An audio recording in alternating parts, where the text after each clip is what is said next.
And we welcome you back to the All-State kickoff. Moments away from the start of this conference season. These will be the first two teams to play an SEC game in 2025. The rest of the conference will get started next week. Well, we mentioned the recent history. The last three meetings all decided by 3 points or less. Last time Ole Miss was here, it was an overtime win for Lane Kiffin. Last year, the shocking 3-point loss is a 15.5-point favorite. An All-State kickoff spotlight. Skies brightening. It was a rainy morning, and the temperature is cool for this time of the year on the Kentucky bluegrass, with the temperature in the low 60s. Austin Simmons getting ready for his first road start. With more on that, here's Molly McGrath. Well, Sean, Ole Miss head coach Lane Kiffin called Austin Simmons a child prodigy, both as a student and a quarterback. Simmons was reclassified in high school to graduate 2 years early, and then he graduated from Ole Miss back in May, and now at just 19 years old, he's pursuing his master's in sports management. And wide receiver Trey Wallace told us Simmons is wise beyond his years, has the maturity, football IQ, and poise of a seasoned veteran, and we saw that in pregame warmups. He was meticulous and locked in to his routine, and we'll see how he does here in his first SEC road start, Sean. And he will be on the field to start the game, as Kentucky won the toss and deferred, so Lane Kiffin elected to receive the opening kickoff. Since 2020, up and down the field they have gone, but as you saw, those low-scoring games in the last three against the Wildcats, it hasn't been the case when he plays his good buddy, Mark Stoops. Mark Stoops is on a text chain with Lane and some other SEC coaches, and they've had a running dialogue about last year's game. And Mark Stoops said to us yesterday, I hope Lane's giving me a hard time about another Wildcat victory over Ole Miss for another year. Lane said Stoops never goes for that 4th and 7 from his own 19, but he did it. It paid off. Vandegrift to Jamarion Brown for 63 yards, and they went on to pull off the huge win. I'll even give Mark Stoops a little credit on the Lane Kiffin impression. He sounded like Lane when Lane told us the exact same thing when we met with him earlier in the week. So a little revenge on the mind of Ole Miss, I would imagine, but Kentucky trying to prove last year's game. No fluke. I think they're a different team this year. Simmons ready to go with a new cast around him, a new running back, new wide receivers. They hope it improved offensive line. That was not a strength for the Ole Miss offense a year ago.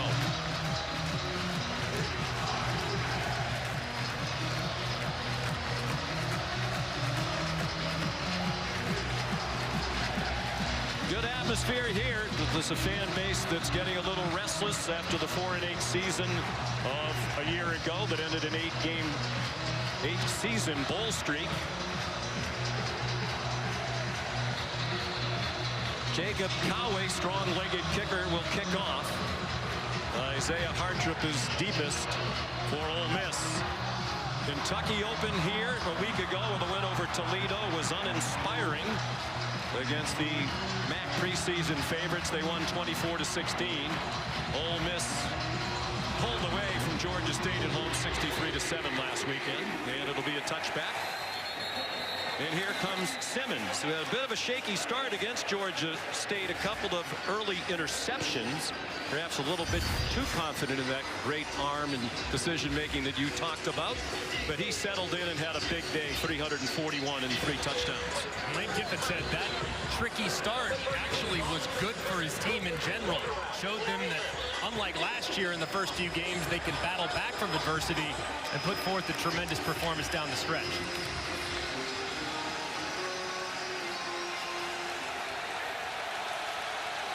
He opens with Kewan Lacey, the running back. They think they'll be improved at that position with his talents. A transfer from Missouri. And they give it to him to start, and he's ahead for just a couple. David Rayner leading the defensive surge for Kentucky, and Ole Miss, as usual, will go quickly.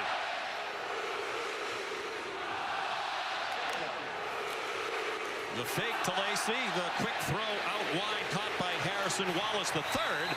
Transfer from Penn State. And he has a first down out of bounds at the 39 with a 12-yard pickup.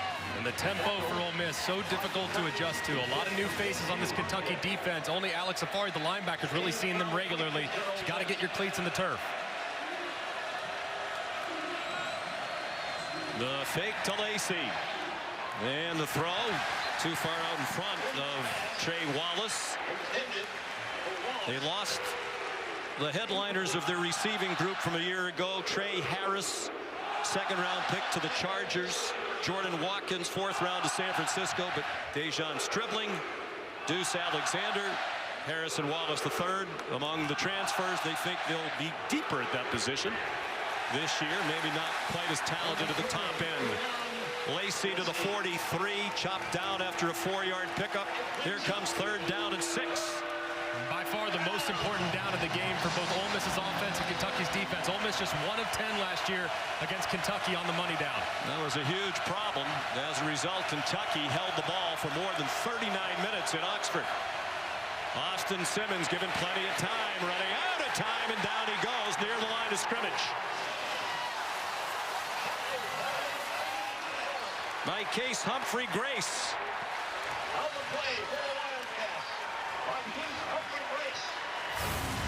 And just a 3-man rush. So that pocket really should be pretty good. The offensive line struggling last week just a bit in their protection. They're able to loop it around, and there really should be no reason why pressure gets home. There were some guys open over the middle as well that Simmons missed. Officially gain of 1, so no sack. Oscar Bird is the punter.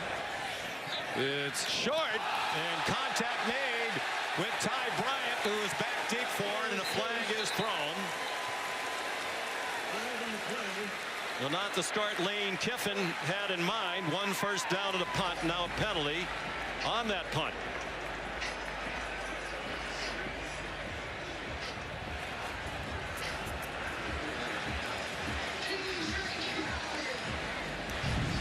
Kick catching interference, number 13 on the kicking team. 15 yards from the spot of the foul. First down, Kentucky. Cedric Beavers called for the penalty. So good field position to start for Zach Calzada. And there was no signal in the back by Bryant, but Beavers has to be more aware. One of the fastest players on the team, just completely losing track of it and making a big, costly error.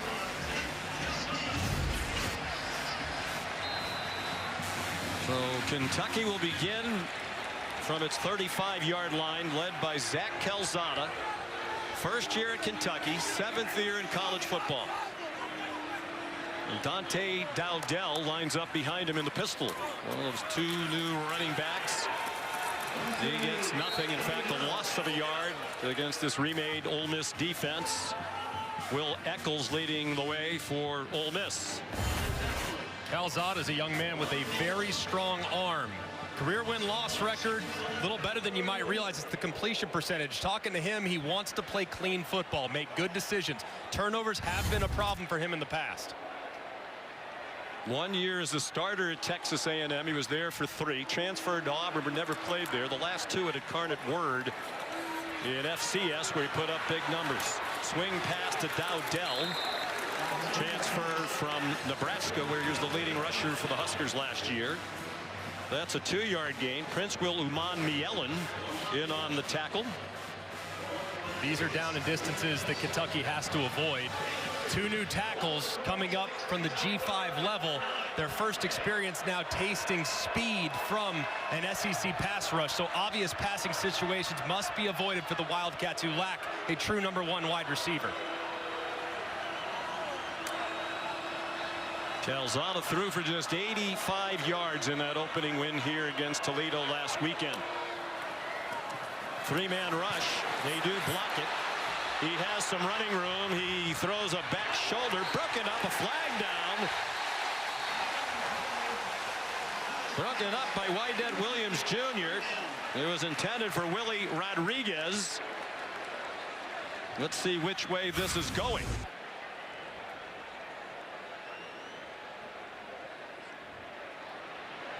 That left hand. Pass interference on the offense, number 81. That penalty is declined. Fourth down.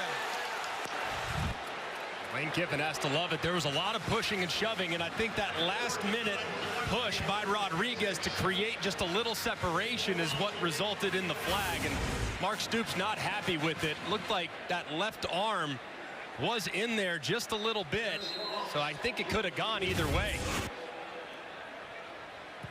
So they decline the penalty, and on 4th down and 9, Aiden LaRosse, the returning punter, is on. Mark Stoops thinks he's one of the top 5 punters in the country. Averaged more than 45 per punt last year. From Cape Town, South Africa. And the old announcer jinx appears early as that wobbles out of bounds at the 36-yard line. A 28-yard punt. He's now a top 15 punter in America. No score. We're just underway as the sun shines on Lexington. Back here in Lexington, where Rebels quarterback Austin Simmons came to the sideline and immediately yelled to athletic training staff in frustration. They looked at his left ankle for a while, heavily taped it, and they eventually taped both of his ankles. He then loosened up on the bike, and Simmons is intense, constantly moving on the sideline, eager to get back out on the field, Sean. He is on the field for 1st and 10, second possession for the Rebels from their own 36. Kewan Lacey trying to get outside. He got not, and he got blasted for no gain on the play. Got to keep an eye now on Austin Simmons with that left ankle, because that's his back foot. That's the foot that provides the power as a lefty. That's the foot you push off of. So if it's at less than 100%, it could affect velocity. Good play by Ty Bryant up from the secondary. Play action pass. It comes out to Deuce Alexander. Down the sideline and out of bounds inside the 35-yard line. He's one of those transfers from Wake Forest, and the coaches say he brings what he just demonstrated. A lot of speed. 30-yard gain. They line up quickly. Alexander went in motion.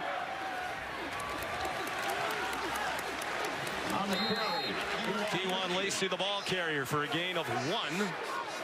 A moment ago on that catch and run, Ole Miss targeting Tyrion Nichols, who's in for the injured DJ Waller at corner. So he's having to start. Big missed tackle there that led to the big play. Expect Ole Miss to keep targeting him.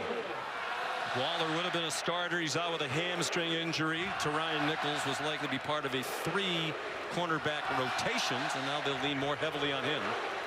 And that can be hard to do against this fast-paced, wide-open Ole Miss offense. Play fake by Simmons, and his pass is over the head of the tight end, Daquan Wright. They think is going to be a high draft pick in the National Football League. 3rd down and 10. They're right on the edge of field goal range. Very important here for Austin Simmons. You have to get the ball out. Does Brad White, the defensive coordinator for Kentucky, opt to bring pressure and see if he can knock him out of field goal range with the sack. Very little breeze to speak of.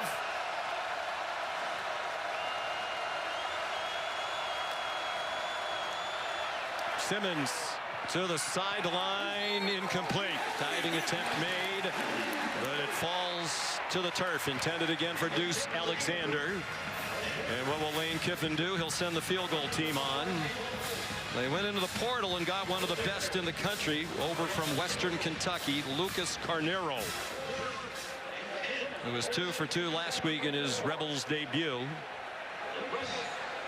And career 6 for 6 from 50 plus with a long of 54. This is going to be 51 and a fraction. Oscar Bird, the punter, is the holder. Plenty of leg, and it is no good.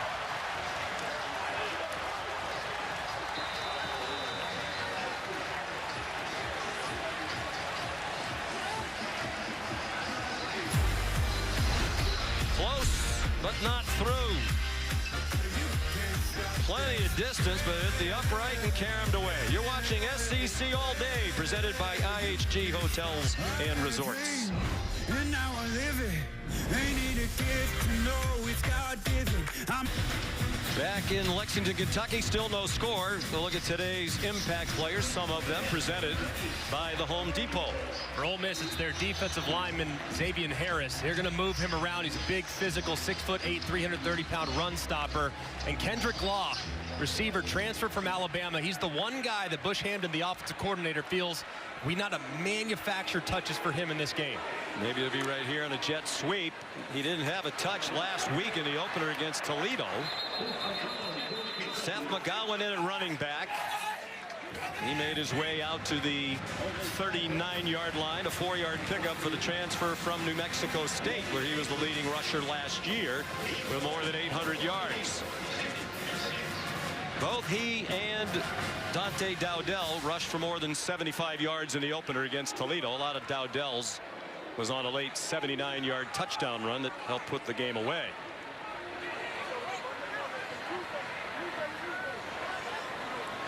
Zach Calzada.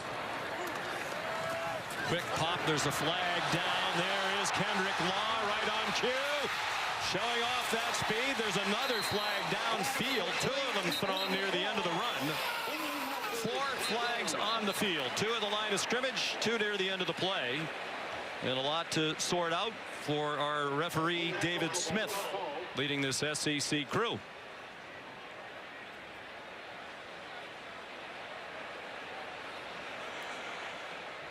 Mark Stoops very pleased. They had only 1 penalty on offense last week against Toledo, and that was on the first play of the game. Holding on the offense. That penalty is declined. Illegal formation on the offense. 5 or more players in the backfield. 5-yard penalty. Second down. Really had twice as many penalties on the offense on 1 play here. And just a big mistake from Calzada. You reference it. He's got to get the receiver at the top onto the ball. You cannot make that mistake. As a guy that's played 7 years of football, you got to make sure everybody's on the line of scrimmage before you snap the ball. That one's on the quarterback. And he has been around. 24 years old is Zach Calzada from Buford, Georgia. He'll be 25 in November. By contrast, Austin Simmons is 19, having already graduated from college. So a big penalty against an offense that has trouble making big plays. Given time, Calzada throws it up for grabs, and it is incomplete. Looked like it was going to be picked off by Sunterian Perkins, who dropped way downfield into coverage. And instead, it was an opportunity for Seth McGowan, who bobbled it and couldn't possess it. Man, so close. It looked like McGowan was going to bring it. Did Sunterian Perkins get a piece of it just enough to kind of alter the rotation of that ball, in a big missed opportunity for Kentucky?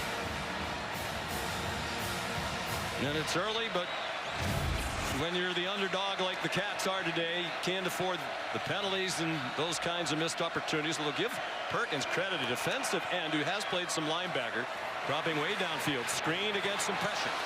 Dante Dowdell out of bounds, short of the line to gain by about 2.5 yards. And guessing that this will not be the 4th down that Mark Stoops goes for, but he does have the offense still on the field, and the crowd likes it. He's been a guy in the past that has been kind of criticized for being maybe a little too conservative at times. Of course, rolled the dice in success last year against Ole Miss, but maybe changing his ways a bit here.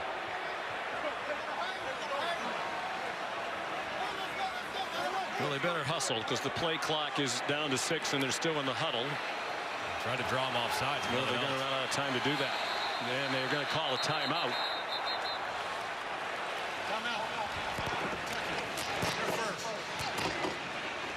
Will he stick with the offense on the field? No score. Nearly midway through the first quarter in Lexington.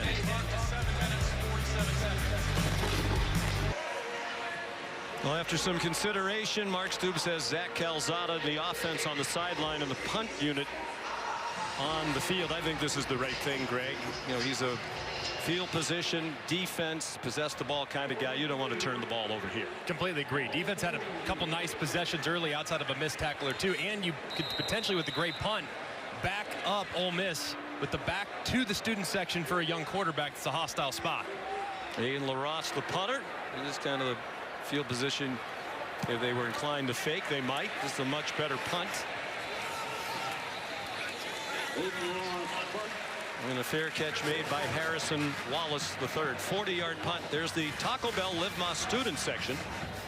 Only one student section can claim the title of Liv Moss Student Section of the Year. Who will take home the trophy?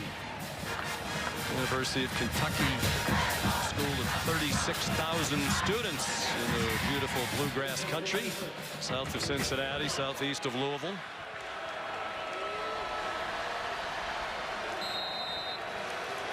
And a good crowd here, not quite a sellout. The rain this morning might have kept a few folks away. So third possession for Ole Miss. Austin Simmons 2 out of 5 for 42 yards. And they've run the ball 5 times for a total of just 7 yards. After the play fake, swung out wide, and a good tackle made by J.Q. Hardaway on Deuce Alexander. 5-yard gain. And Alexander 3 catches in the opener against Georgia State. Lacey, 1 year at Missouri. He's from Dallas. Lane Kiffin said that he thought he was going to get him out of high school. He was surprised when Lacey went to Missouri, but after 1 year there, he's come to Ole Miss, and they love him. And it looked like he got just enough for the first down on a direct snap to the sophomore. What do they like about him? He's got a lot of elusiveness. Made a lot of guys miss last week. He's high hipped, so he's kind of a long strider, but he's got tremendous contact balance. And they're occupying that wildcat spot that they've utilized so much in the past on short yardage. They think he's got plenty of power to get those tough yards.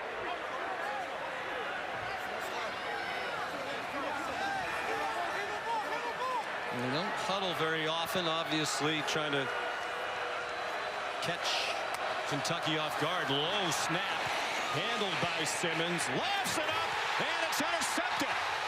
Picked off by Ty Bryant.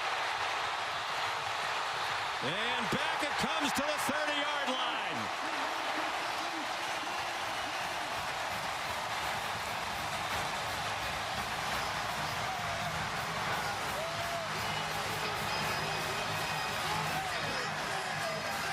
First interception of the season for Ty Bryant, a junior from right here in Lexington. And what a play by Bryant. He's over here and his eyes are back the entire way. Zone coverage is what they employ. Bad snap low and left. Simmons kind of panics, but Bryant baits him right into it. He thinks he's going to be taking the flat defender. He doesn't. Simmons never locates him, and it's a bad interception by the young talented quarterback. Wonder if the snap threw it off. They do sometimes question his decision-making. He has tremendous anticipation and a terrific arm. They actually kind of like the fact he threw a bad interception last week against Ole Miss, against Georgia State at Ole Miss in the end zone. They used it as a teaching point. Dante Dowdell running hard and effectively to the 23-yard line. They get 7 after the takeaway. Give him 8, in fact. They feel like they have really rebuilt this offensive line with a lot of guys that have played a ton of football. They went to the G5 level, getting their left tackle and right tackle to employ a lot of high ceiling players. Now, the left guard is the straw that stirs the drink, though. Josh Braun, physical tone setter that's played a lot in the SEC. They have a returning starter at center in Jagger Burton. He's outstanding, the leader to that group up front.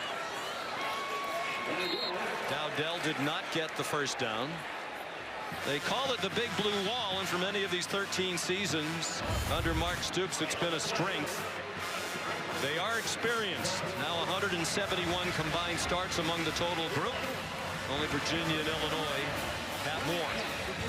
These are the downs that you go and get those guys that have seen short yardage at the highest level before in college football. They went with some quarterback sneaks last week. Let's see if they do it again. He's a big guy. Calzada, 6'4", 230, has the first down.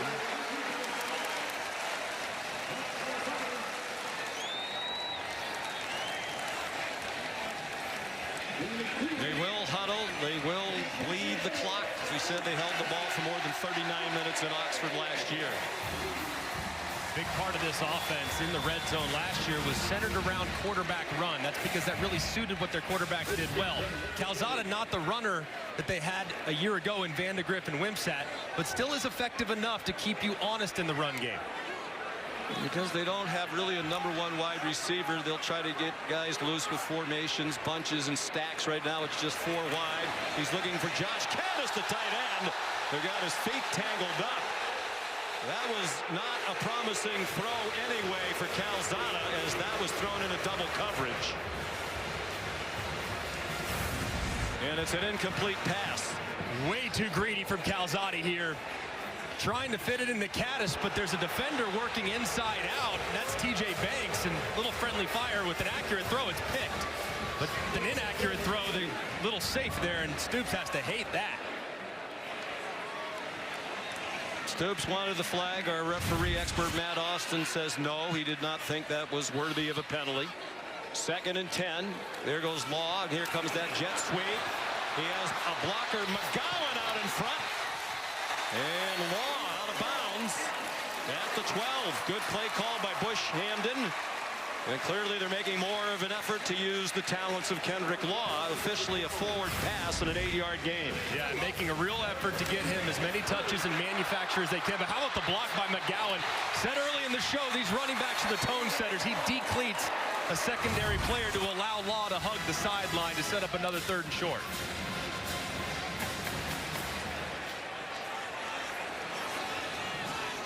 Third down and 2 from the 12. No score, 3.5 to go opening quarter. They give it to the fullback. Dante Dowdell lined up in that position. And he got the first down just inside the 10.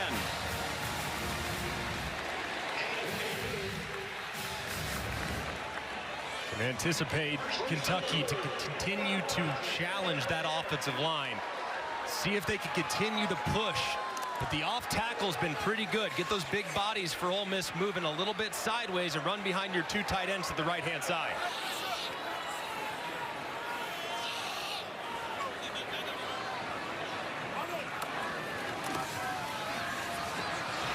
Dowdell. About a ½ yard, and that's it. But this is going about as well as Mark Stoops and his staff could have hoped. They'd like to see another game, low scoring, where they possess the ball. Keep that Ole Miss offense off the field. Yeah, their offense absolutely has to do their part in playing defense today. Keep away, force some impatience on the Ole Miss sideline. 8th play of the drive, and they haven't gone very far. Seth McGowan in at running back now. Calzada moves him into the pistol. After a look to the sideline, gets some instruction. He's running out of time. 1 second, timeout. They burn 2. Here's 2nd. This will be a 30-second timeout. 30-second timeout. And both of them used because they were slow to get organized. While on offense, that's the kind of thing that'll drive a coach and a fan base crazy. More great college football action after our game tonight on ABC. Off we go to Oklahoma. 7:30, number 15, Michigan against number 18, Oklahoma. Just the 2nd meeting ever between these 2 great traditional college football powers. The other was back in 1976. And I think both fan bases, Greg, very excited about the debut of their new starting quarterbacks. Yeah, what a week it was for Bryce Underwood. First college start, did a lot of great things for Michigan. You could see he was one of the top players in the country coming out of high school. And John Mateer, just a dynamo. He is so much fun to watch for Oklahoma. That is 392 in his debut against Illinois State last week and 3 touchdown passes. That's going to be a fun one tonight with those 2 guys at the helm. 2 minutes to go in the quarter. 2nd and goal from the 9. With McGowan, the running back. And a timeout called by Ole Miss. Timeout. Ole Miss, they're first. This will be a 30-second timeout.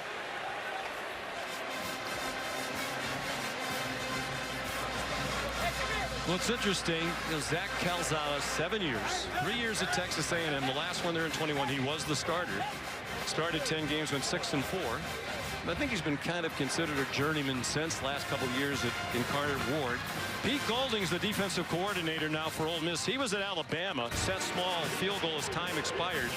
Calzada went 21 for 31 in that game for 285, 3 touchdowns. He was lights out, and he's a streaky player. Like, when he gets it going, man, he is tough to defend, and so far a little off the mark early in this one. Willie Rodriguez went in motion. McGowan puts his head down. Touchdown, Kentucky. What an effort by Seth McGowan.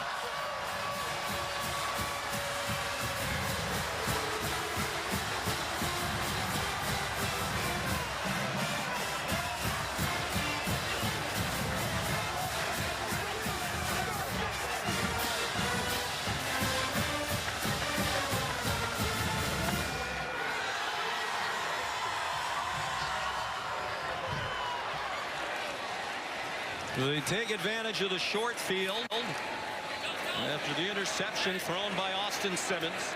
Jacob Coway makes it 7-0 Kentucky. And a great job by the interior of this offensive line. Look at these two big bodies. Braun, the guard, and center Jagger Burton just kicking it out right there. And a nice cut up inside by McGowan, who lowers his shoulder and finds pay dirt. Excellent work by this retooled offensive line. Seth McGowan. What an effort. His second touchdown, had one last week against Toledo. They took 8 plays to go 31 yards and took 4:19 off the clock. And they score first with just under 2 minutes to go. Austin Simmons. I think he's going to need to tighten it up, Greg, going forward. You can get away with it in a game like Georgia State when you win 63-7. But in games that are likely to be close, you can't make those kind of mistakes. Absolutely can't. Great teaching experience on the sideline for Ole Miss. Quarterback coach Joe Judge got to settle him down. If a play or a snap is offline, don't try to be a hero. Just don't make the play worse. And that's what he did with the costly interception.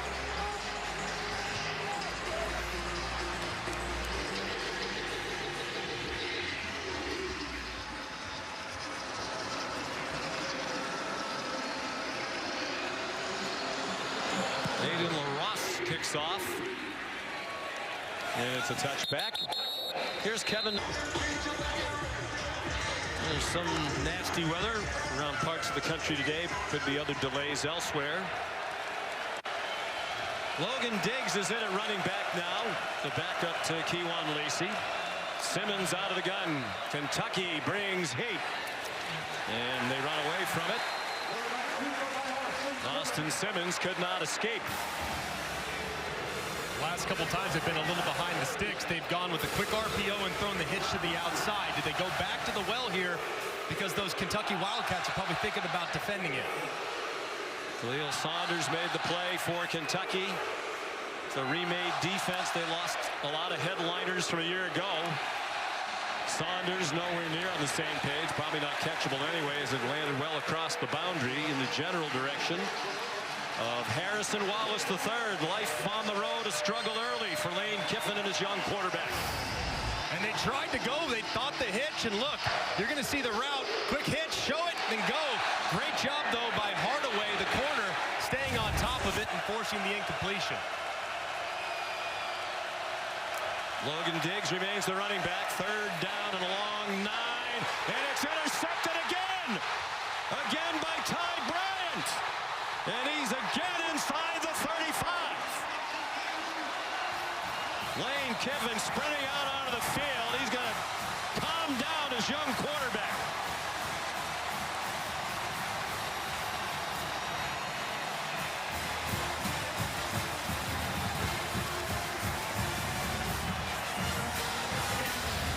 The offensive line was a problem at times last week, and now you can see kind of in the middle. Watch this rush right up the middle, working against Bryson Sanders, the center. David Gusta goes right around and forces the high throw. Terrific, terrific pass rush there from Kentucky, and they thought they were twitchier. They thought they were more athletic. They thought they would be better rushing the passer on the interior, and it showed off right there.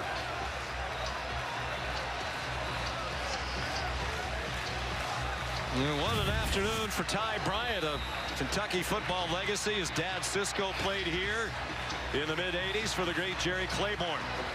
4 interceptions already in less than 5 quarters for Austin Simmons.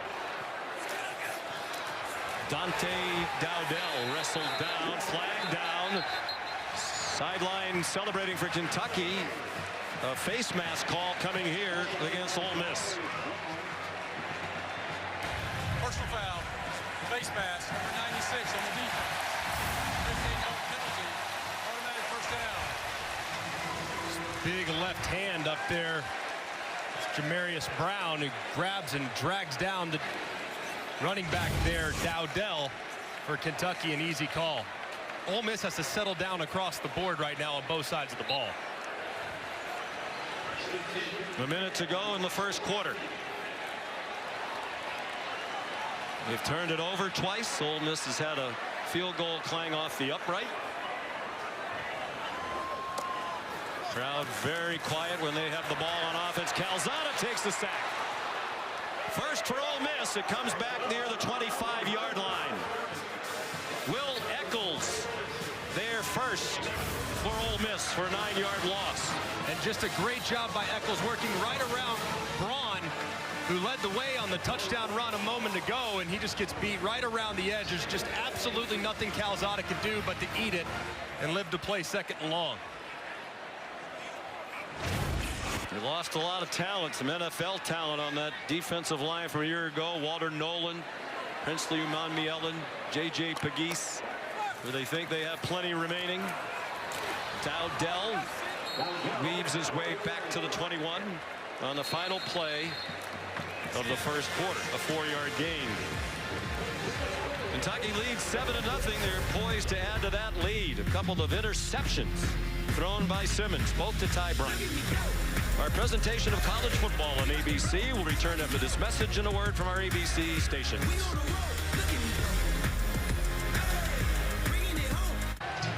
Start of the second quarter. Kentucky trying to upset Ole Miss for the second year in a row, leading 7-0. And they have third down and 15 at the Ole Miss 21. In field goal range. Safe play. Kendrick Law stumbles down at the 15. I think that's the right approach, don't you? Take the field goal and maybe hope with that play call Law can do something special after the catch. Absolutely, especially with a quarterback that has a history of maybe taking a little too much risk in third down situations. So protect the points, take it underneath, make the field goal a little easier. There's a new kicker, Jacob Coway, backed up Alex Rayner last year, and Rayner was terrific, made 15 out of 16. Coway from Billings, Montana, has a big leg, made his only try last week against Toledo. From 33. And good. So it's the same formula. It's worked well for Mark Stoops. Played good defense, take advantage of chances. A moment ago, he was with Molly. Safety Ty Bryant with 2 interceptions in that first quarter. What is your defense doing to frustrate quarterback Austin Simmons? We're mixing it up. You know, obviously we're affecting him, getting some pressure, and mixing up our looks. But it's a long game. Thank you, Coach. Yep, thank you. It is a long game, an explosive Ole Miss offense. But right now, Ty Bryant is the man of the hour in his hometown. And just beautifully played on that first one. He just baited Austin Simmons into trying to throw it downfield. And then on this one, the pressure results in a high throw. And there he is to reel it in. A terrific start with their coverage and with their pass rush so far to see if they can affect the accuracy of the quarterback. He's a junior. He had 1 career interception entering today. He's had 2 in the first half today. Isaiah Hartrip back for the kickoff from Aiden LaRosse.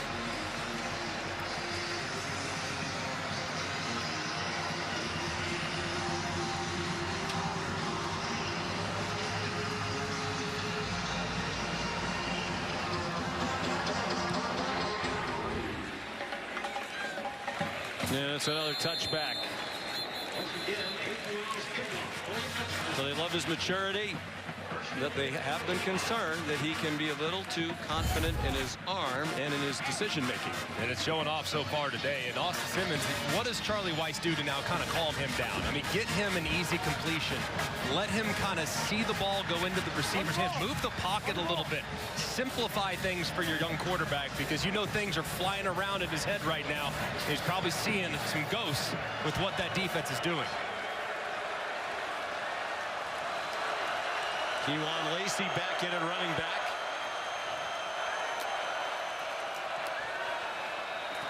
Out wide to Deuce Alexander. We're going to keep trying that and hope they can break a tackle. That defender has to make the tackle, and Hardaway did. Well, last year they were 4-0 when these two teams met. They were averaging 55 points per game. That was against lesser competition. Almost 672 yards per game.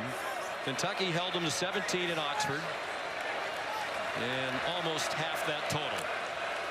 A defense that knows how to play against this offense for Caden Lee. Another ball thrown into traffic and broken up.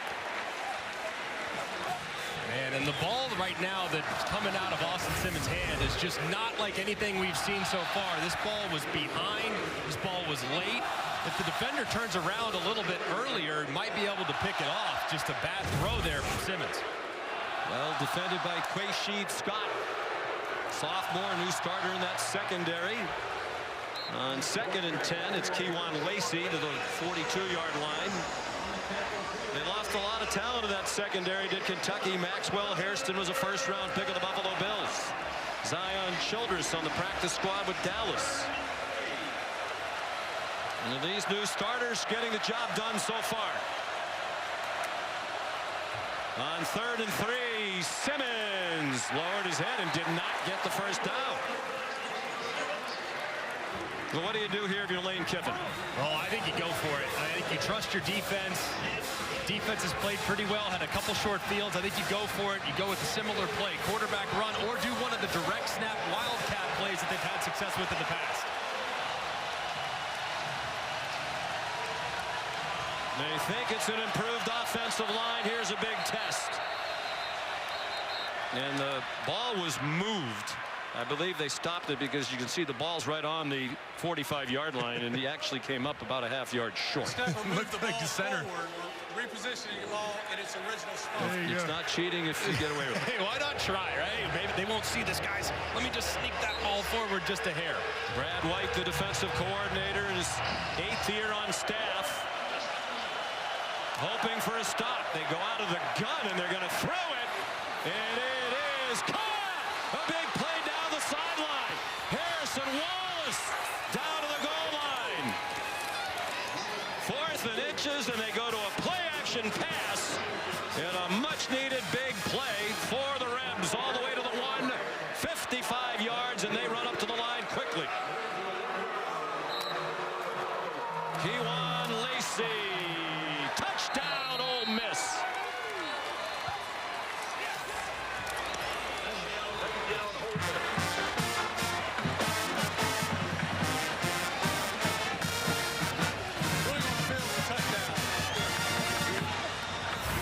Just a critical sequence for Ole Miss's offense.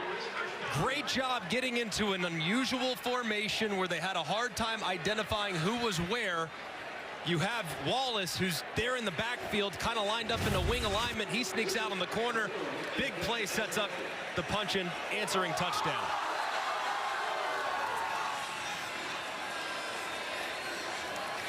Lucas Carnero for the extra point.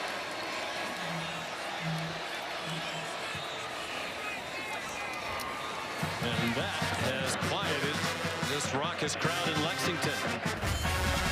Wallace, the third, wanted to be targeted more often than he was at Penn State. He's getting his opportunities. 55 yards on 4th down. Lacey, the touchdown.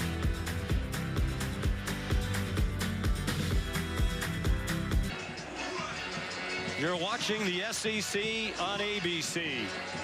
From Kroger Field in Lexington, Kentucky. This is the first game of the conference season.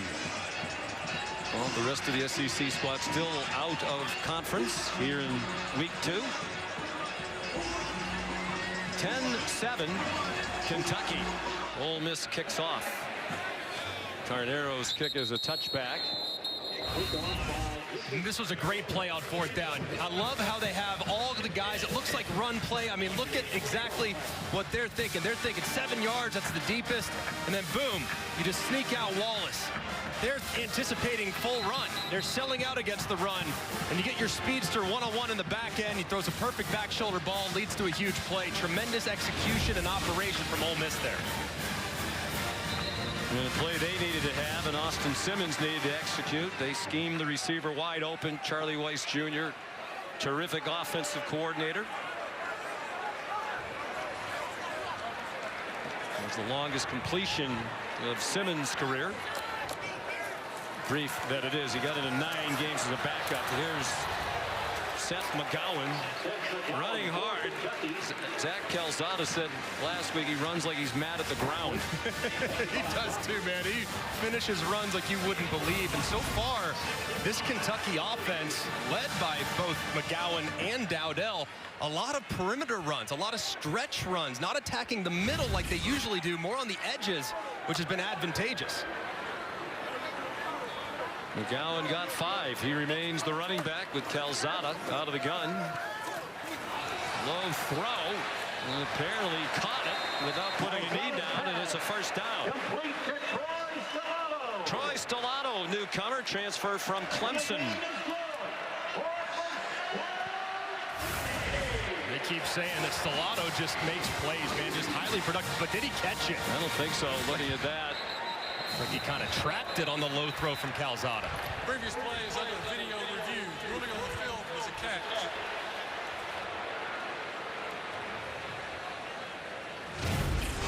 I don't think so. We'll give you the verdict from the replay booth. And Ken Switzer hands down Troy Stellato. Couldn't handle the low throw. Caught it with a downward motion to hit the ground. So here's 3rd and 5 for Kentucky. In its own 30, leading by 3 early second quarter. Calzada, and that's batted down. Tried to jam it into Willie Rodriguez.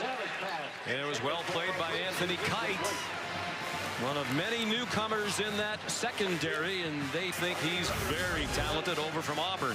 Yeah, terrific job here. I don't love the matchup if you're Kentucky. You have a tight end that does have some speed working against the best cover guy in the Ole Miss secondary. Probably want to work to the other side, avoid that matchup in the future. Am I right that Kite was at Alabama and Auburn? Correct. Yes. Both sides of the rivalry.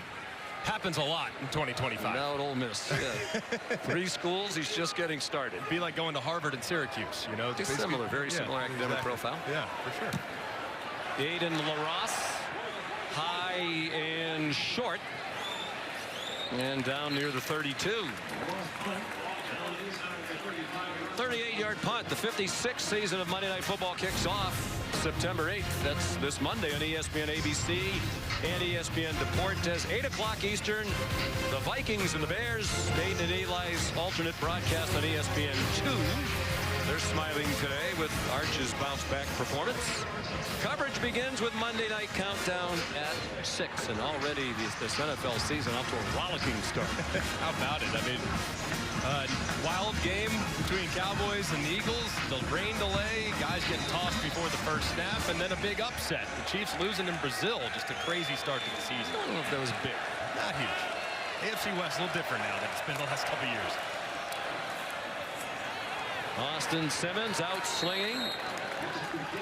Dejon Stribling transfer from Oklahoma State for 9 yards. First 4 drives, 2 interceptions. The last drive, the big 4th down play, 4th and inches, they went for 55 to set up the touchdown. Simmons, after holding it for a moment, gave it to Kejuan Lacey. Flag down. Back behind the line of scrimmage. Lacey got the first down with room to spare if it stands.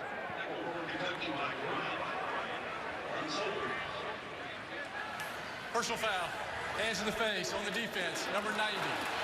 15-yard penalty will be added to the end of the run. automatic first down. Marquise Humphrey Grace. Just that right hand of Humphrey Grace up into the the cage there of Jaden Williams, and an easy call there for the official. So 7-yard run, add on another 15. Right here where you got to be kind of careful. This is where Charlie Weiss likes to take a shot. 1st and 10, plus side of the 50. That's where you got to be very mindful of the deep ball. And a flag thrown on the snap for a false start against Ole Miss. False start. Number 11 on the offense. 5-yard penalty. First down. Goose Alexander is in a 3-receiver set to the right.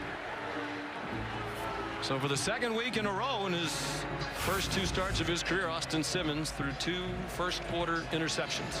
Just getting an early start. There's just nothing that drives you more crazy as a quarterback than when your receivers jump offside. You watch the ball. 1st and 15 after the quick fake. Alexander breaks a tackle. Deuce Alexander, first down inside the 25.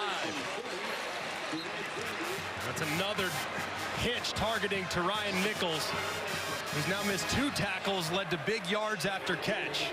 Have to be sure in the back end. Tam Dooley came over to make the stop. Now these quick throws with one-on-one coverage, they're going to have to tackle well. Kentucky. T1 Lacey, after the 23-yard pass play, gets them to the 17. Steven Souls Jr., talented linebacker, stopped it after a 4-yard pickup.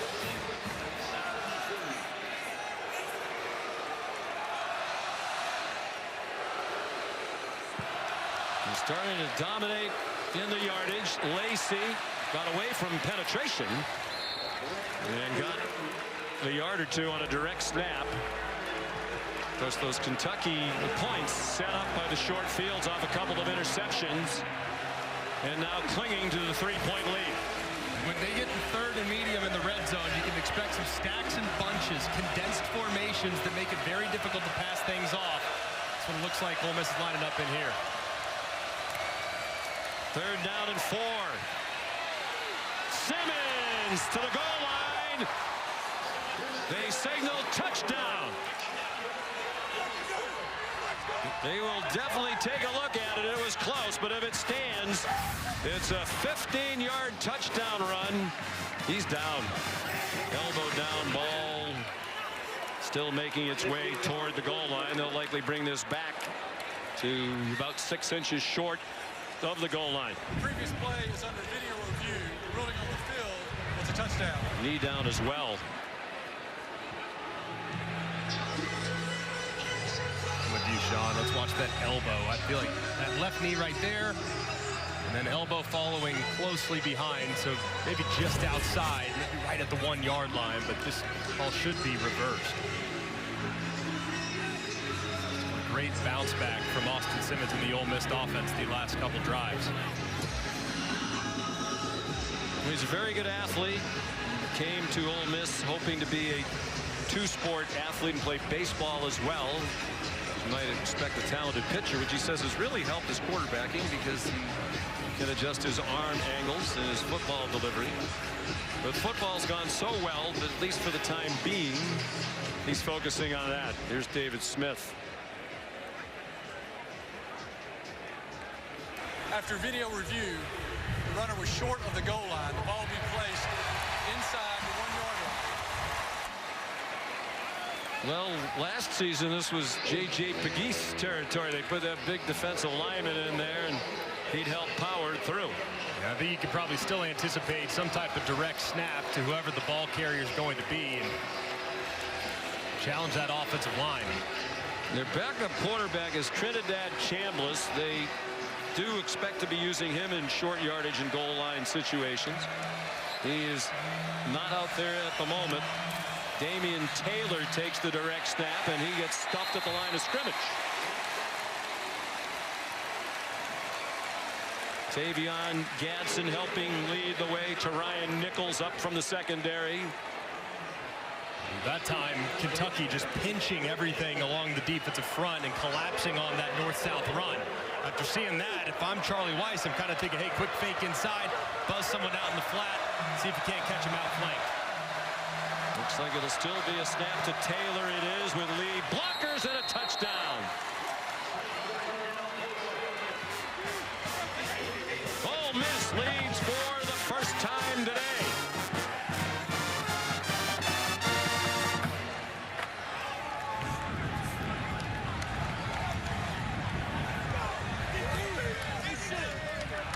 First 4 drives, 51 yards, 2 interceptions. The last 2, 145 yards total and 2 TDs. And the dunk in celebration, and they didn't break the hoop as Davian Harris did last week. Extra point good by Lucas Carnero. So the Rebels have come back from a rough start. They lead by 4.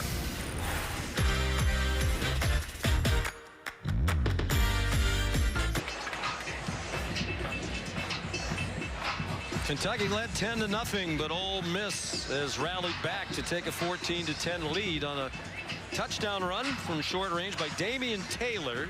His first as a Rebel. He comes over after 4 years at Troy. He was a 1,000-yard rusher a year ago, all Sun Belt player. He's a role player here. Played that role very well on the goal line. So here comes Kentucky, led by Zach Calzada, and a carousel at quarterback.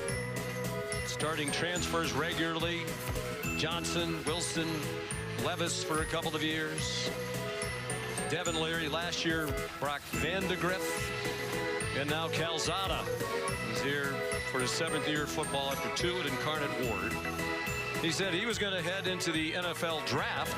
Then when Mark Stoops called, said here's an opportunity with the team we think can improve with your help. He jumped at it.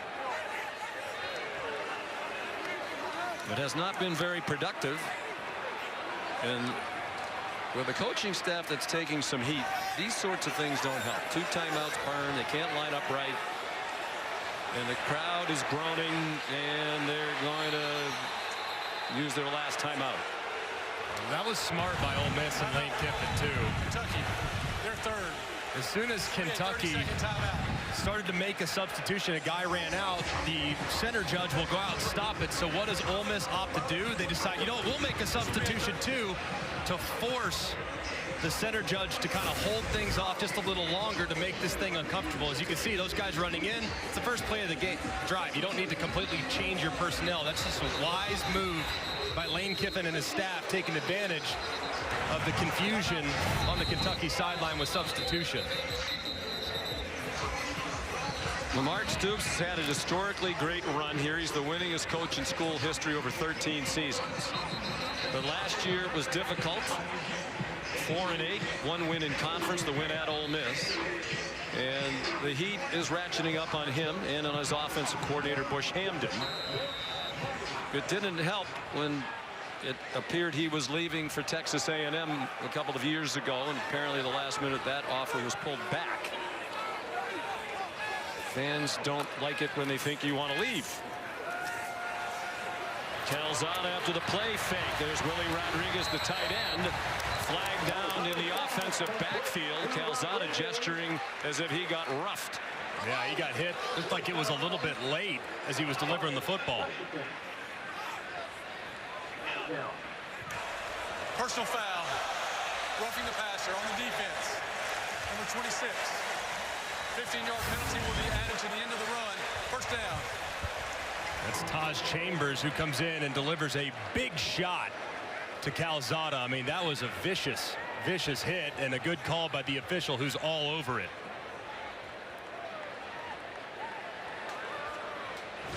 Chambers didn't like it. He's a new linebacker. He's over from Missouri State. Just 2 starters back on the Ole Miss defense that was stout last year.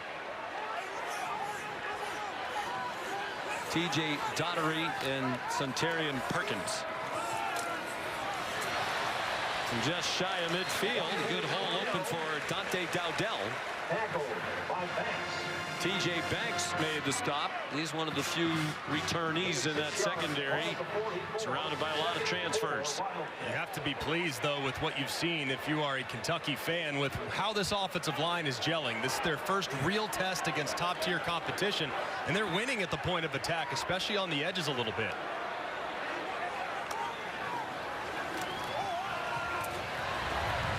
Dowdell again, and he has a first down to the Rebel 40. Well, their offensive line wasn't up to that big blue wall standard. Joshua Brown, the left guard, with tons of experience. This is his 52nd career game. He's played at Florida and Arkansas. They love the center, Jagger Burton, who's been here without transferring. You heard that correctly. Jalen Farmer, the right guard, over from Florida. They think he's a talent upgrade as well. Seth McGowan in at running back now. See if they take a shot here. They want to. Calzada, very deep drop and incomplete. Intended for Josh Caddis. He really wasn't open, and he had no chance to catch that ball. Not a terrible decision there from Calzada. Your offensive coordinator trusts you enough. Plus side of the 50, take a shot. They do. Don't throw it into traffic. Don't take an unnecessary risk. Airmail it over the top. Maybe your guy, I don't know, grows 7 feet and makes the catch, or it falls incomplete. So not a terrible decision there from the veteran. Second and 10. Running room for Kendrick Law. And a good tackle along the near sideline. Probably thinking 4-down territory here. Plus territory. Ole Miss's offense is starting to get rolling a little bit, so you're going to need some points if you're Bush Hamden, the offensive coordinator. So I'm sure Mark Stoops is echoing to him, hey, give me your best run here on 3rd and short, because I'm going to give you a chance to come back and probably run it again for the conversion on 4th. Tackle by Chris Graves Jr. Held it to a 6-yard gain. 3rd down and 4. They are in field goal range for Cowith. Pressure brought by Pete Golding. Calzada on the run. Open receiver and a catch. And their first play of 10 yards or more today. They had only 3 in the season opener against Toledo. This one's for 15 and a first down. And just a great job. They really lose track of them with the bunch. As you can see, Gilmore breaking open. It took Calzada a while to get there, but he finally got to the correct place. If he can get rid of that ball a little quicker, might have a chance to give Gilmore some run after catch.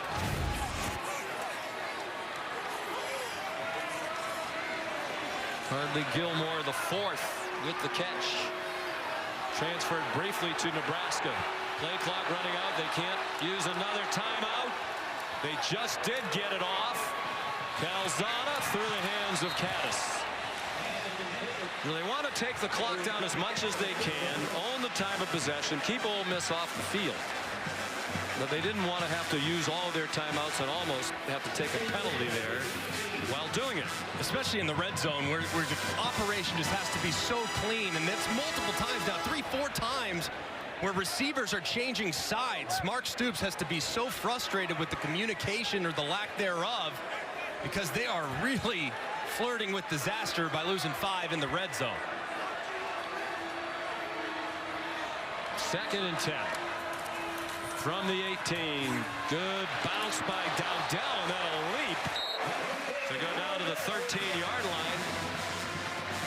He went up and over Kapena Gushikin, one of the new safeties, a Hawaiian, a transfer from Washington State.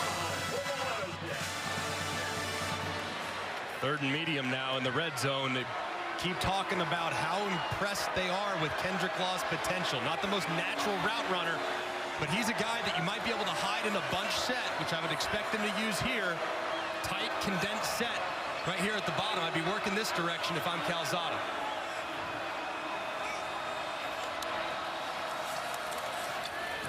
We're running out of time. Throws it into a crowd, and it's incomplete. Very fortunate to get away with that. Will Eccles put some pressure on.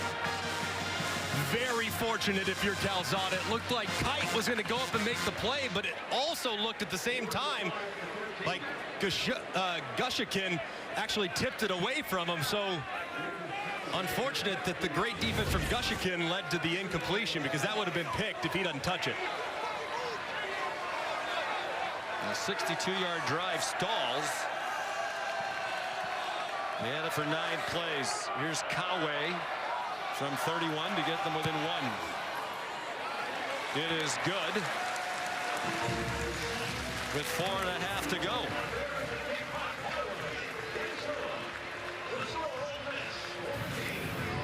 It's a brutal start for the Ole Miss offense as their freshman quarterback, young quarterback, Simmons, throws a couple early picks. The first one, bad decision. Second one, got hit. But 4th down answer on 4th and short. They pay it off a moment later with a touchdown. Since then, they've had tons of rhythm offensively. The run game starting to open up a little bit. The coverage on the outside starting to soften up a little bit. And Austin Simmons looking a lot more accurate here in the second quarter than we saw in the first.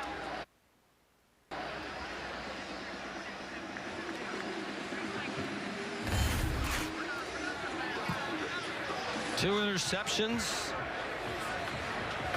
Kentucky turned those Ty Bryant picks into 10 points. A couple of very impressive touchdown drives by Ole Miss, and then by far the best possession on offense for Kentucky.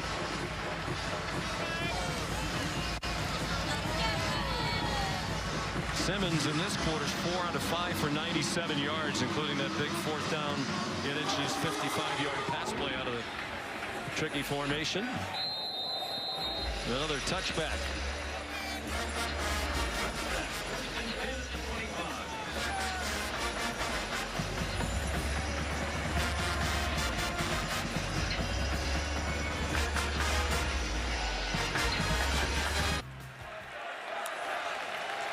Cy-Hawk rivalry, one of the best in college football, Iowa and Iowa State. Logan Diggs, the ball carrier. Out to the 29-yard line.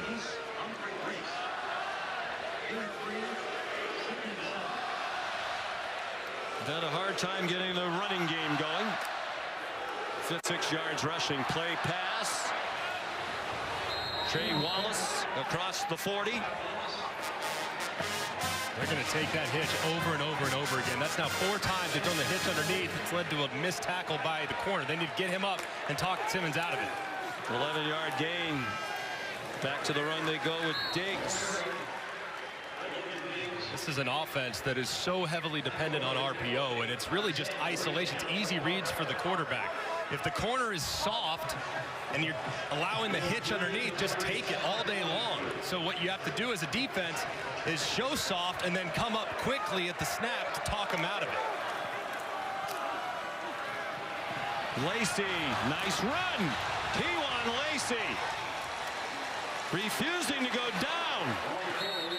And he's finally stopped at the 32-yard line for a 26-yard gain.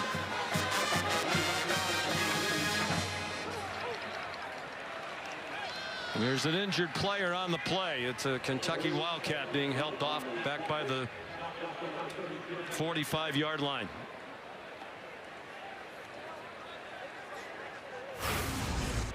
Tavion Gadsden being helped off. A nice job there by the left guard, Delano Townsend, who accepts the blitzing linebacker and just turns him to the inside to allow the running back to run right off his left shoulder. Just really well executed by the left side of the offensive line to get Lacey into some space. Lacey up to 59 yards on 12 carries. He has a touchdown. He had 3 TDs last week. The 4 TDs tied for the most by an Ole Miss player through the team's first 2 games of the season in the last 30 years.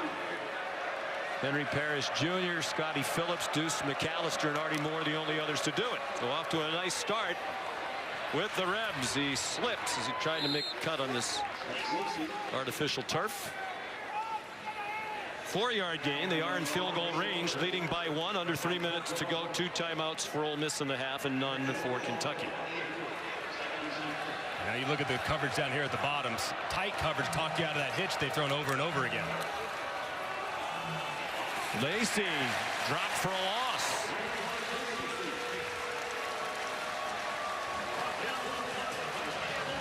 Cam Olds made the play.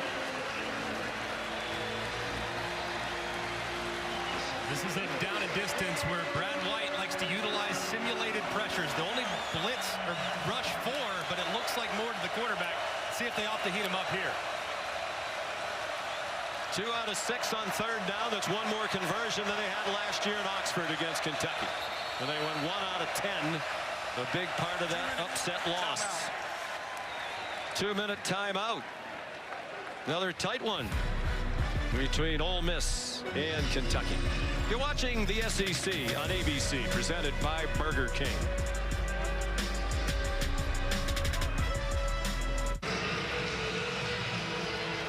Kentucky mascot and crowd trying to help the defense stop a big 3rd down and 8 for Ole Miss from the Kentucky 30-yard line.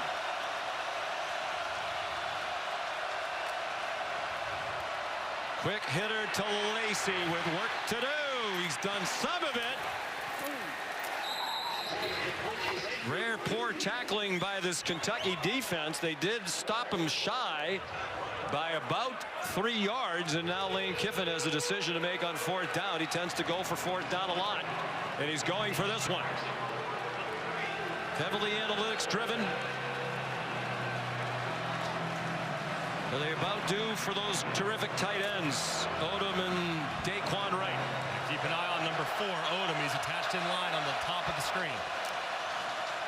1 for 1 on 4th down. That huge 55-yard play on 4th and inches that set up their first score. They're going to run it all the way down and use a timeout. Only one timeout left in this half. It belongs to Lane Kiffin. Timeout, Ole Miss. They're second. This will be a 30-second timeout. Please reset the game clock to 1 minute, 10 seconds. 1-1-0. Thank you.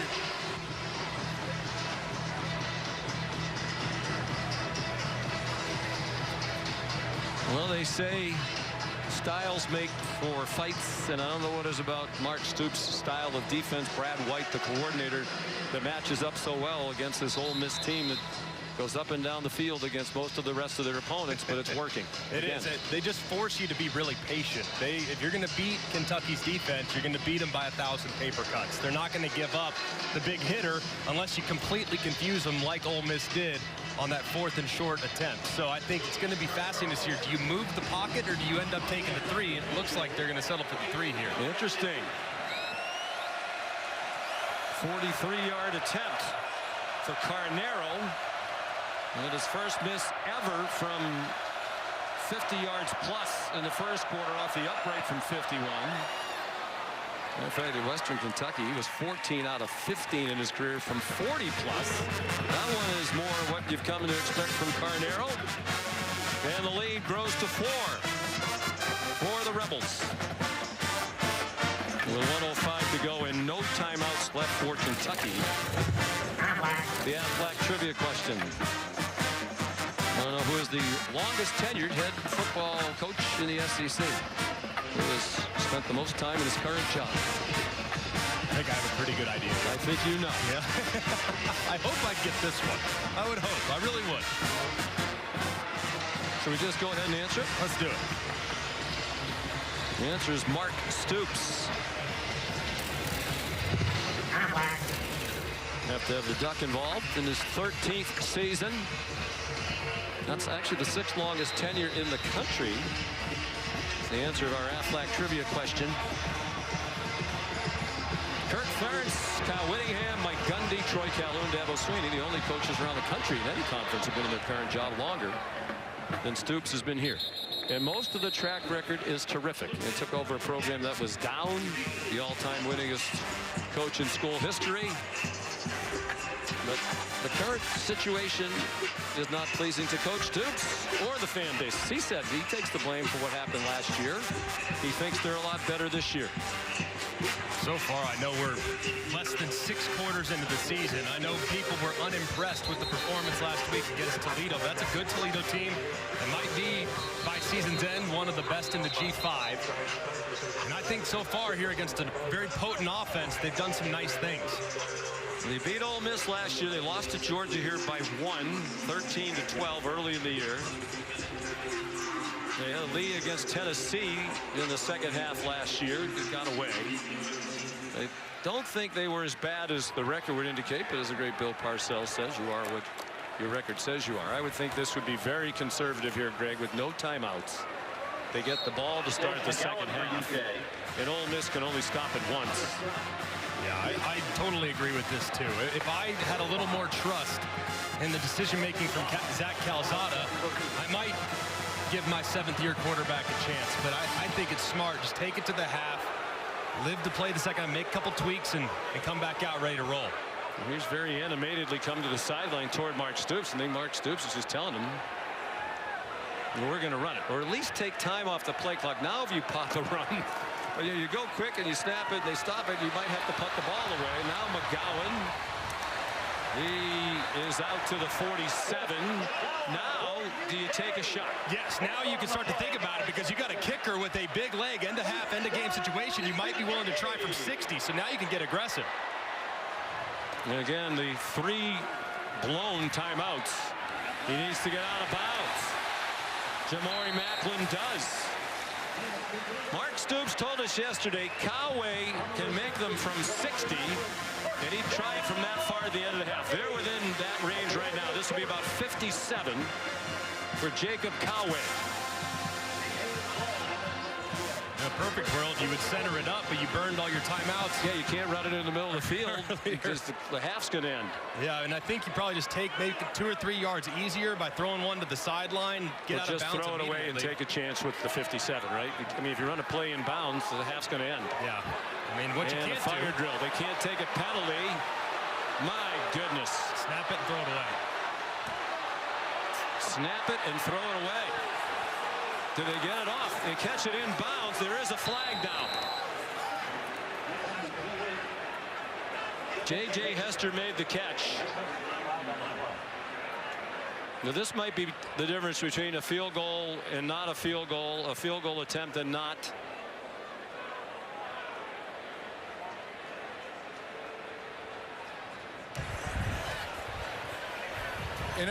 Ineligible receiver downfield, number 9 on the offense. 5-yard penalty from the previous spot. Still first down. This has to be on the coaches. Some of this. All these squandered timeouts. I mean, you have all these guys up on the line of scrimmage, and one releases downfield, and just can't have these things happen. It looked like they were off. They lucky they didn't get a false start as well. So I think the lineman flinched because he knew the play clock was about to run out. I mean, they had to snap the ball. Now Calzada. There's a flag down. Wow. And they believe it's a holding call against Kentucky. So briefly on the edge of field goal range and now not. I think Lane Kiffin might be asking, does this involve a runoff? Yeah.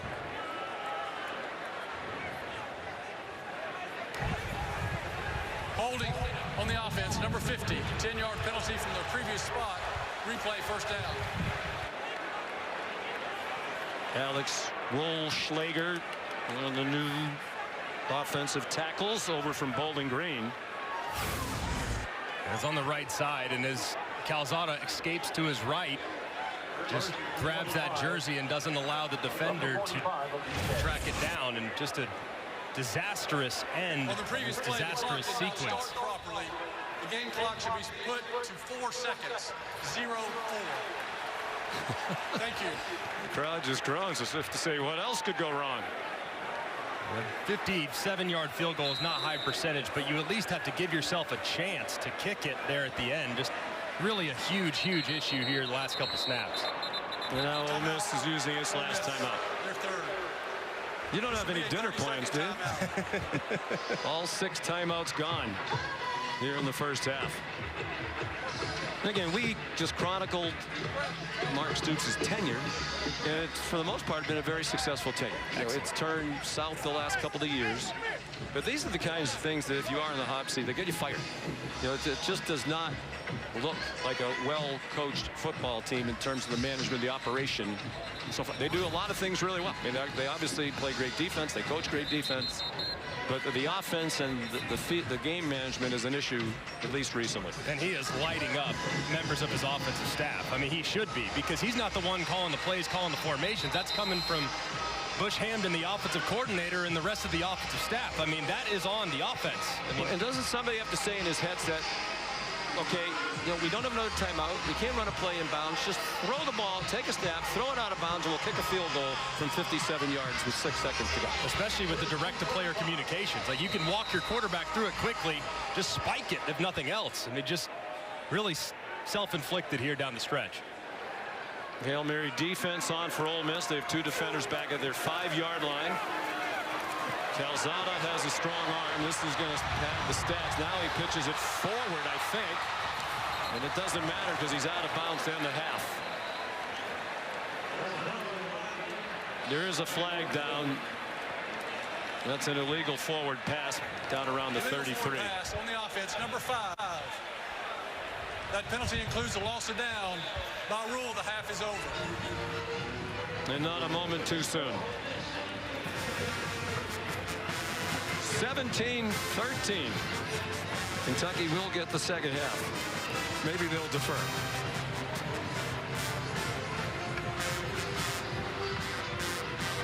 Here's Molly.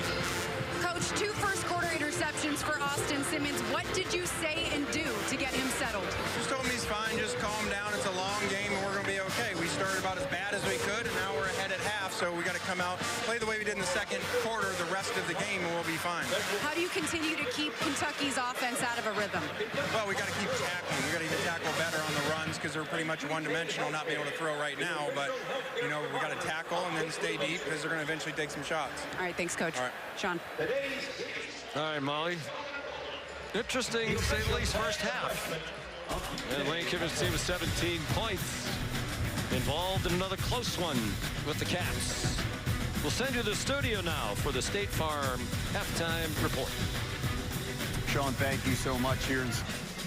You're watching the SEC on ABC, presented by Burger King. First game in this conference this season. At the start of the third quarter, Ole Miss has a 17-13 lead over Kentucky. A game with a lot of twists and turns through the first 30 minutes. Kentucky will get the ball to start the second half. Kendrick Law is back deep. Lucas Carnero will kick off.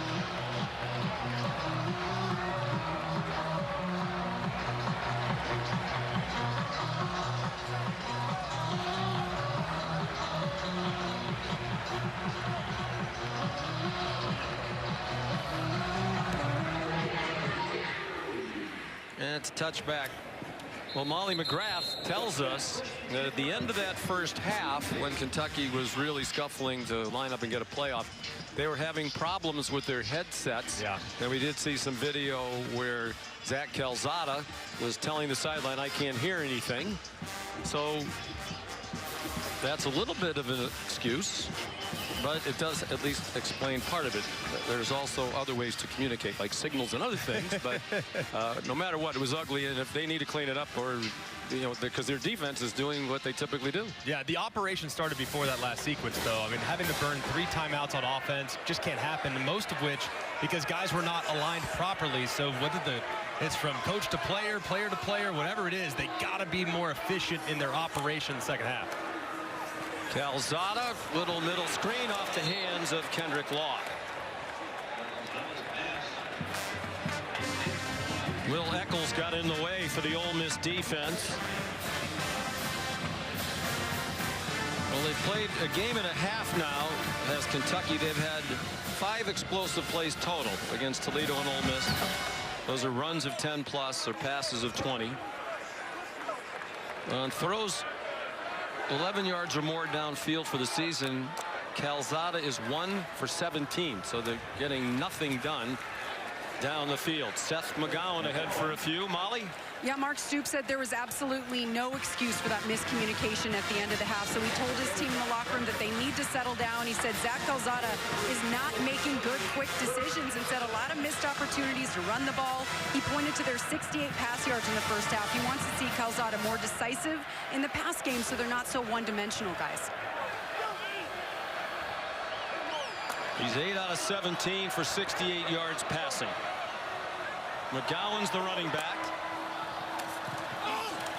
Passive rush. Now they come after him with Sunterian Perkins, and that ball's thrown incomplete, out of bounds, in the general direction of Jamarion Maclin.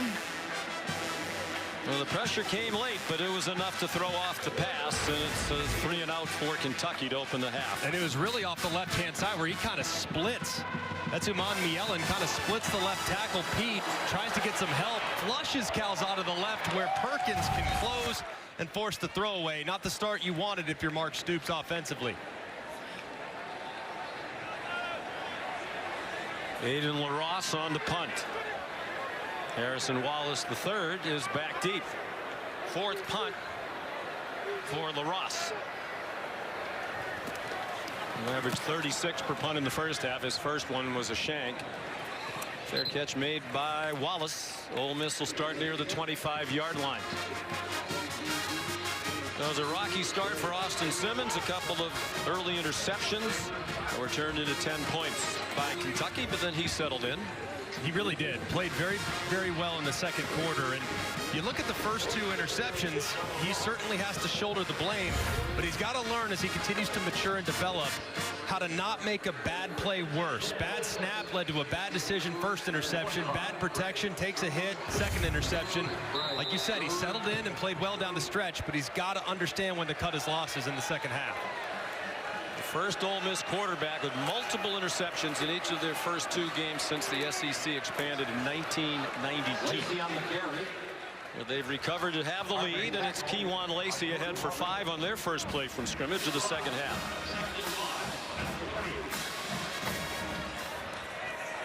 Lacey had a touchdown in the opening half. He's up to 67 yards rushing and 4.5 per carry. DeJean Stribling, the intended receiver. It is an incomplete pass to Ryan Nichols, sophomore out of Cincinnati, Ohio, in coverage. And not well caught right there, obviously, with the drop, but well defended. At some point, these corners are going to have to try double move. They're going to squat on those hitches. They're 2 out of 7 on 3rd down. Nice pocket for Simmons, and his pass too high for Caden Lee. So will Ole Miss go 3 and out on the heels of the 3 and out for Kentucky? It seems they will punt. And that throw right there by Simmons just off the mark. He hasn't missed those throws last week. I mean, everything was right on the money, but today he's probably had 2 or 3 that were just off target to the point in which his receivers can't go up and make a play. He's got to bring that down on the throw. Oscar Bird, their new punter. He was number 44. He switched to number 33 because that's the number Larry Bird wore. Troy Stellato let it go, and the Rebels downed it at the 29-yard line.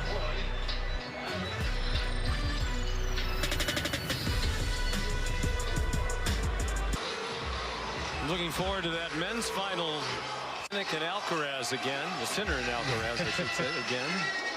What a rivalry that's become. I can't wait, man. It's been fun watching that this week. Play, there was no hold on number 34 on the receiving team. Number 34 on the kicking team was the one that was holding, and that is legal. Therefore, there is no foul for holding. The ball was moved back to the end of the kick. There's a lot going on here today. Yeah, when we went to commercial break, they announced the holding penalty against Kentucky. But obviously, that's not the case. So they get the ball at the 29. Zach Calzada collided a bit with the running back on the handoff. Dante Dowdell for a gain of 2. The run game's been pretty good, but at some point, Zach Calzada has got to start hitting some throws downfield. So far this season, just off to a dreadful 1 for 18 on throws that travel 11 or more yards downfield. At some point, you have to challenge this Ole Miss defense deep because their secondary is starting to get real tight to the line of scrimmage, begging you to throw it over their head.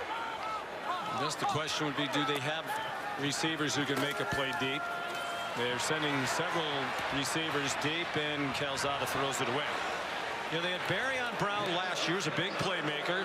Here come the Boo Birds louder, including that 63-yard play at the end of the game against Ole Miss to set up the winning touchdown. They had Dane Key.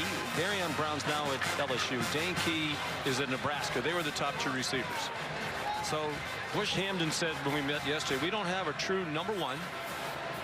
Part of it was when the transfer portal opened, we didn't have a wide receiver coach, and we didn't know who our quarterback was going to be, so wide receivers were reluctant to commit to come here. 3 out of 9 on 3rd down. Scrambling around, flag down where you would expect a holding call, ball up for grabs and incomplete. So Bush Hamden said, you know, he would try, and I understand and believe what he said, you know, to scheme these guys open. Scheme plays deep. On the offense. That penalty's declined. 4th down. He talked about bunches. We haven't seen a lot of bunches. There have been a few, but really only on 3rd down. Early down and distance, want to see more bunches, more stack. We talked a lot about utilizing motion, utilizing some misdirection. There hasn't been much misdirection. When you got things going off tackle with the stretch zone, marry it up with a bootleg to kind of get reverse flow the other way. Like, there just hasn't been much of that to keep this Ole Miss defense off guard. Aiden LaRosse punting. Harrison Wallace, the 3rd, back at his 25-yard line.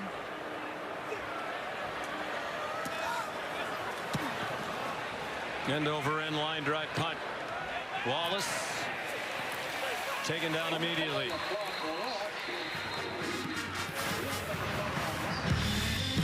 .45-yard punt. Let's take a look at coverage where it counts, presented by T-Mobile 5G home internet. Couple picks early from Austin Simmons really sparked this stadium to life. They paid it off with some short field scores, and then Ole Miss found some answers. Settled their quarterback down. Critical 4th down conversion led to the first touchdown. They punch it in a little later as well. Ole Miss really found a rhythm there at the end of the first half, and so far here in the second half, they got to settle their quarterback down. He's been a little inaccurate on a couple throws. Good coverage by Quashid Scott on the punt. On 1st down, T1 Lacey got stood up, so we're not yet 3 minutes into the second half, but neither team can gain an inch right now. That's 0 on the play for Lane Kiffin. This game just has an eerily similar feel to last year, where it was ironically 17-13 before Kentucky hit a big shot. Exact same score when they hit that big play on 4th down. Open receiver, caught! Trey Wallace to the Kentucky 33-yard line. A 43-yard strike, and 2 big games to start his Ole Miss career now for the Penn State transfer.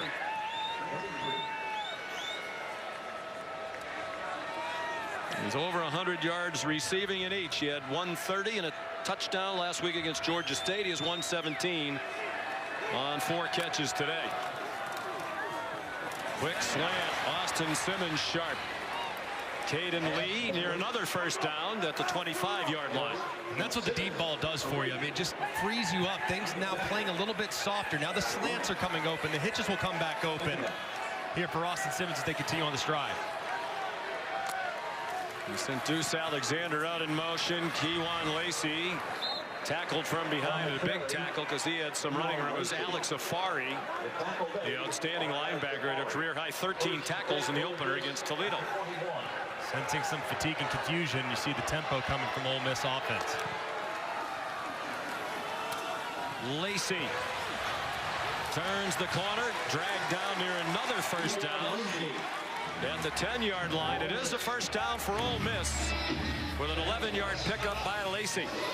Continue to expect them to continue to just move with some pace, move with some rhythm. Maybe a fake inside, get their tight end out in the flat at some point. Keep an eye on number 8. It's Daquan Wright. He's right there. He's a go-to guy in this part of the field. They haven't thrown the ball to him for a catch. He's been targeted once. Lacey, all kinds of room. They throw a late flag. The referee threw the flag behind the line of scrimmage, and now there's another one near the 6-yard line. It's a walk-in touchdown.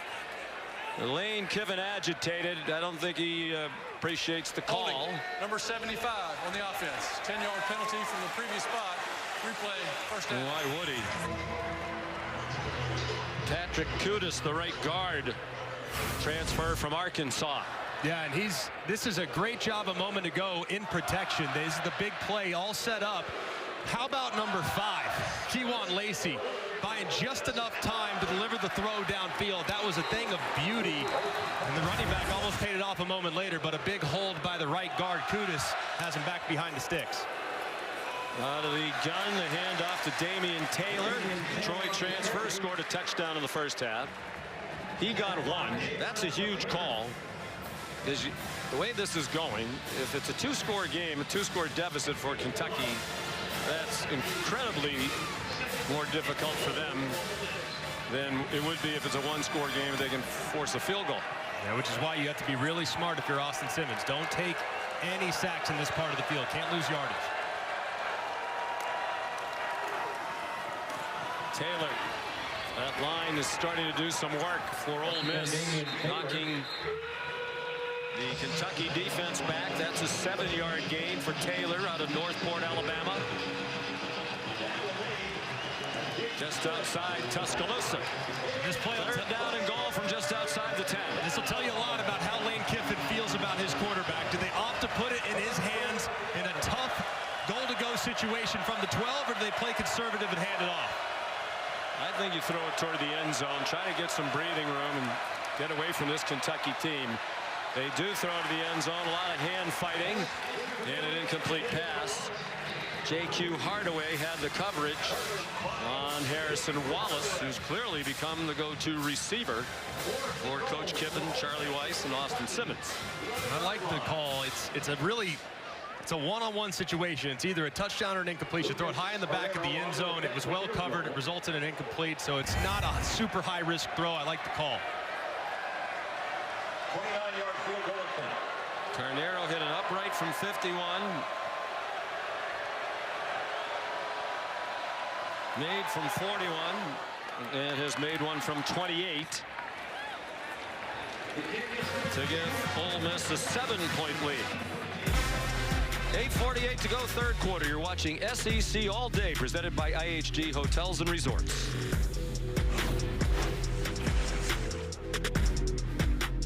Hey, Greeny, gentlemen, thank you. We look forward to NFL Countdown, taking us into the first Sunday of the NFL season.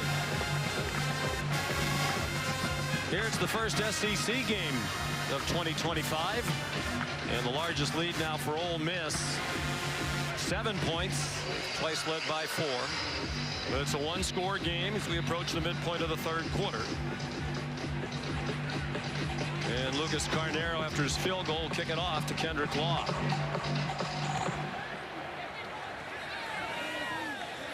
And he's not going to try it. I think you might try it.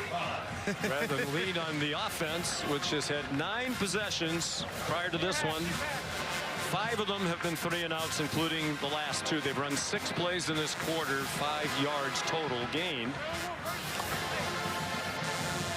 The thing that's most troubling is there's just really no rhythm. I mean, you got to get your quarterback started. You got to get your playmakers going. I don't care if it's manufacturing little quick screens, something behind the line of scrimmage. Just jumpstart the group a little bit, because right now they're just kind of sluggish and one-dimensional.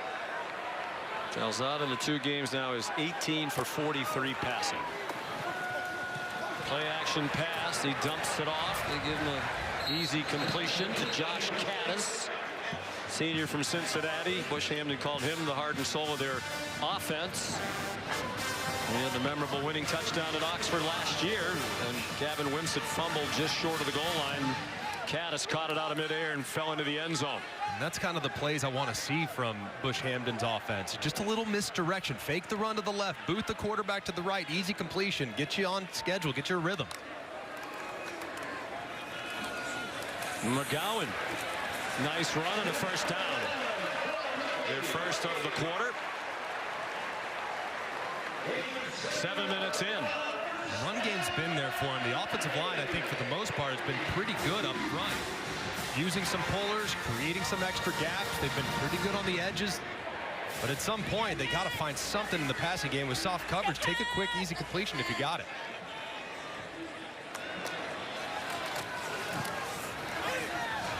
McGowan lowers his head and got about 9.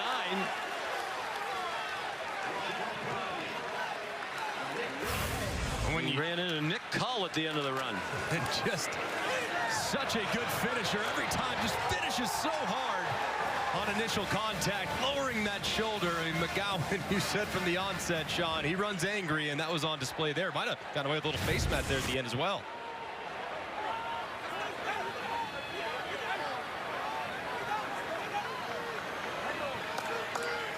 Second and 1. Trying to bring pressure off the corner. They have a wide open receiver.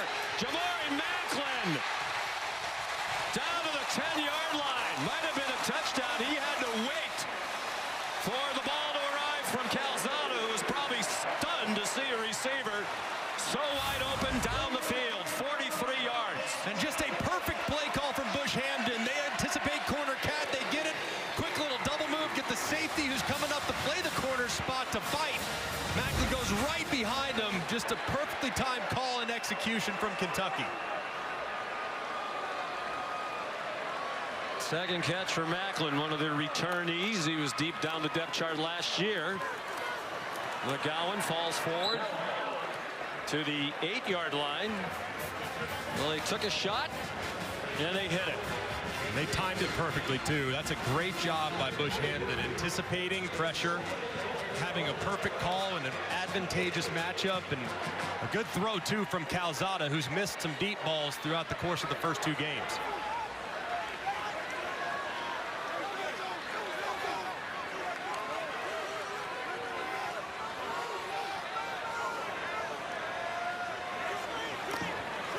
Second and goal from the 8. Lots of running room. McGowan's going to walk in. Untouched. Touchdown, Kentucky.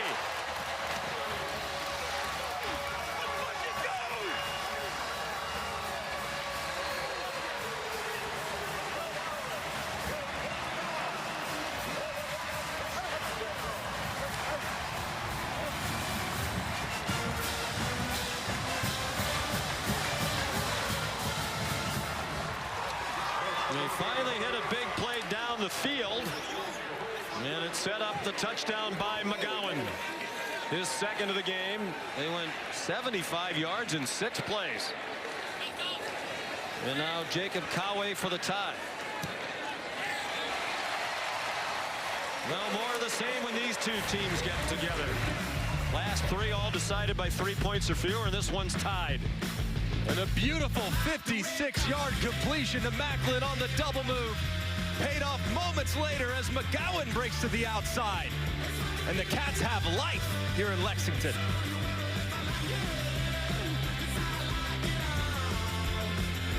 Let's take a look at the last touchdown here as the left side of the offensive line just does a beautiful job, but in particular 87. That's Henry Boyer securing the edge against Xavier Harris, who's at 6'8", 330-pound run stopper, and the tight end, who's been a pleasant surprise, has been terrific as we got a great look at it from the AT&T Connected Cam. He's a transfer from Illinois. As Greg said, Bush Hamden said he's been a very pleasant surprise. He's 6'6" himself and about 2'7". And a key block there for the game-tying touchdown. It's a touchback, and here's Kevin DeGan. Wow. Clemson team with national championship aspirations this year. The home loss to LSU to start the year. On the ropes against Troy. More of the same in this rivalry. Ole Miss and Kentucky tied at 25.5 to go, 3rd quarter. The pitch out wide to Kewan Lacey, and he's collared around the 30-yard line for a pickup of 5. David Rayner made the tackle. Run game's been pretty productive for Ole Miss throughout most of the game. It started off a little slow, but things starting to open up a little bit as this offensive line is settling in. Lacey has 87 on 19 carries and a touchdown. As a team, they've run for 121. Austin Simmons. The long mesh and a strike on target for another first down across midfield. Trace Bruckler. His first catch. Transfer from New Mexico. Their third string tight end. They were excited to get him in the portal. They got a lot of people in the portal. That's how it works these days. They're quickly across midfield to the Kentucky 47. Simmons flushed, and now has a lot of running room, and Bruckler's out there to block for him. Austin scampered out at the 33-yard line for a gain of 14. Great movement in the pocket there from Simmons, who had a couple of Wildcats breathing down his neck. He escapes to the right and creates big play.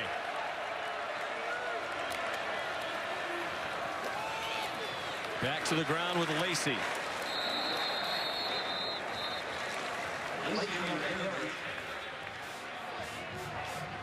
Mark Stoops is letting someone have it there on the sideline. Fresh bodies going in now as Ole Miss utilizing a little slower tempo on this drive, which is a bit surprising.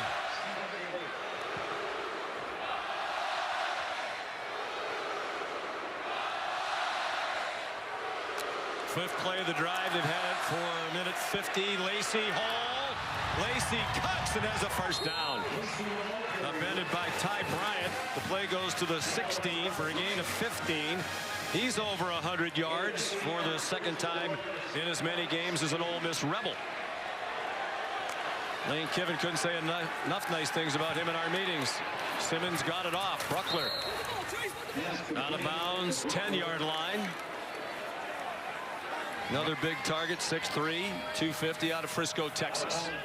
Right now, Kentucky's defense totally on their heels, and they're trying to do too much along the line of scrimmage. Multiple guys in multiple gaps. Not really sound against the run, and Ole Miss is taking advantage.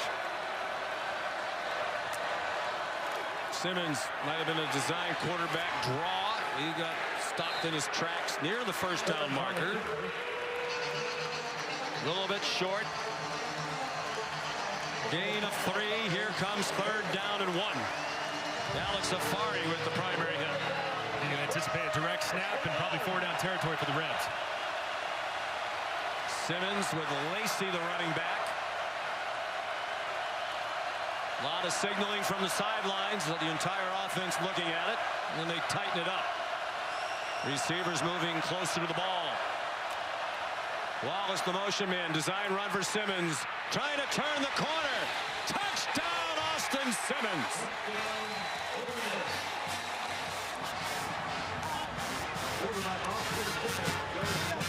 Impressive drive engineered by the sophomore. He takes them 75 yards in 8 plays.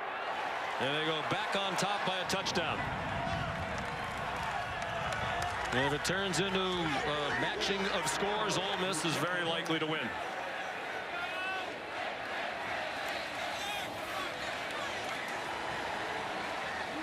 Mark Stoops' defense has done the job through most of the day. But Ole Miss marched right down the field there, and Carnero's extra point puts them back up by 7 for the second time. And just great execution and calls. You have 5 guys guard to guard for Kentucky's defense. You're bringing a guy in motion to buy an extra hat. It means you have plenty of room, a lot of softness to the outside and perfect numbers. That's a great job by Charlie Weiss Jr.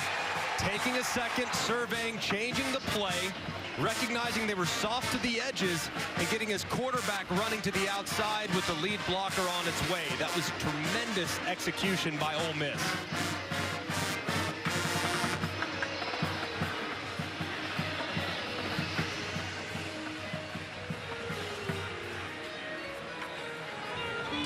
The talent is all there, right? Just tighten up the decision making. A couple errant throws, and He's going to be really special. He's big time. And just, I think today, too, first road start. Couldn't have a worse start with 2 bad decisions to show the poise, to show just how calm he is, not allowing the moment to get too big. That thing, for a lot of guys, would spiral out of control with a start like that in hostile territory. Kendrick Law back deep. Would you try to run one back if it lands down around the goal line like the last one did? That one's over his head off the foot of Lucas Carnero. So Kentucky will start at the 25 again.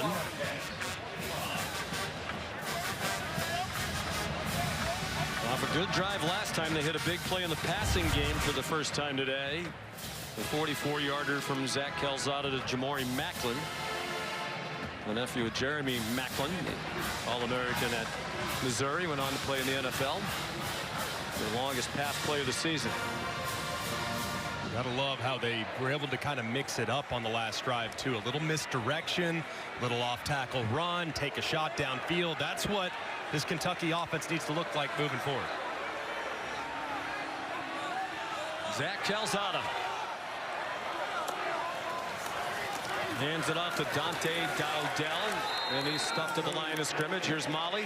On the sidelines, coaches were telling Zach Calzada, we knew you could open it up downfield. You have to forget everything that happened before that catch by Jamarion Maclin.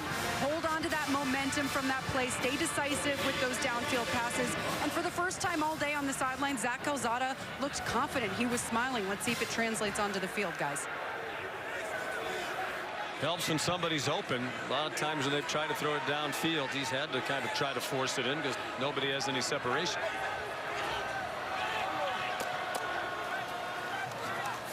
Here's Law. He got banged down after a 2-yard gain. Centurion Perkins, one of the few returning starters, part of that great defensive front last year, and he was a big part of it. 10.5 sacks.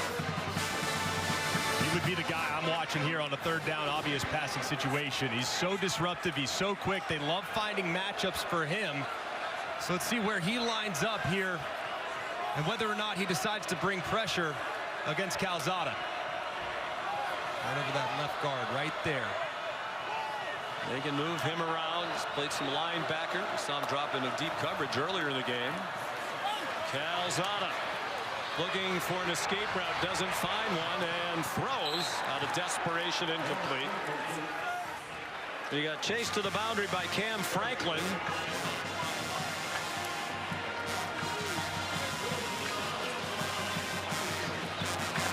And on 4th down and 8, it'll be the 6th punt of the day for Kentucky's Aiden LaRosse.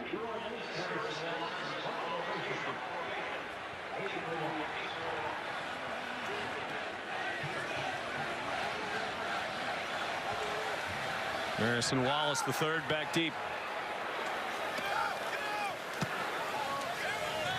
Booming kick.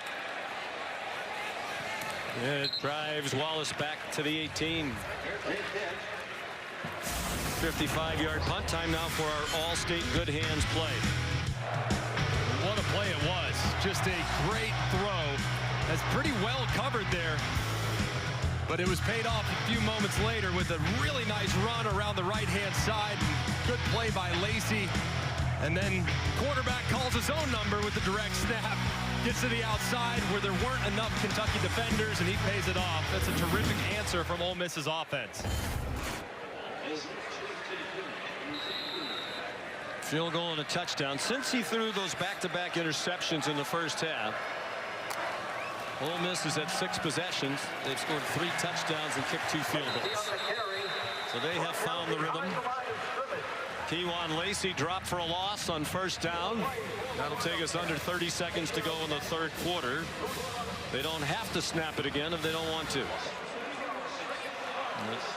They go quickly.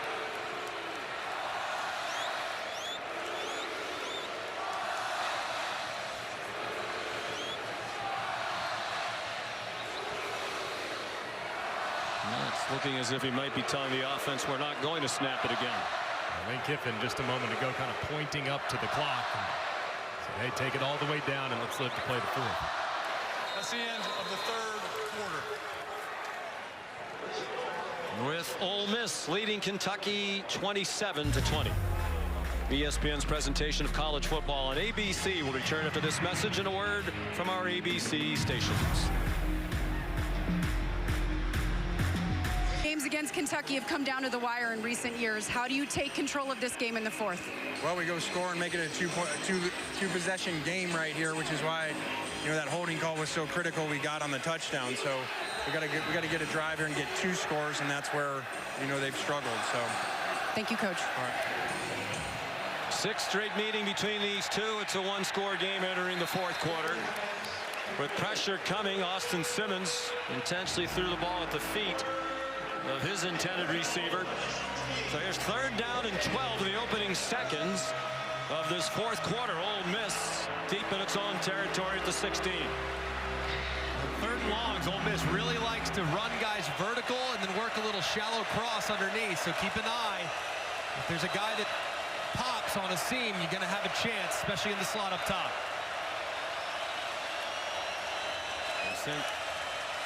The tight end Daquan Wright out to the left. And they try to surprise Kentucky with a run. K'Wan Lacey swung down back at the 13-yard line. David Gusta leading the way. Alex Safari nearby as well. A loss of 3.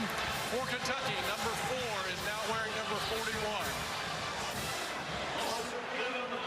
That was a big sequence for Mark Stoops' defense. Because now it's looking like they'll get the ball back around midfield. First down there, field position becomes very important.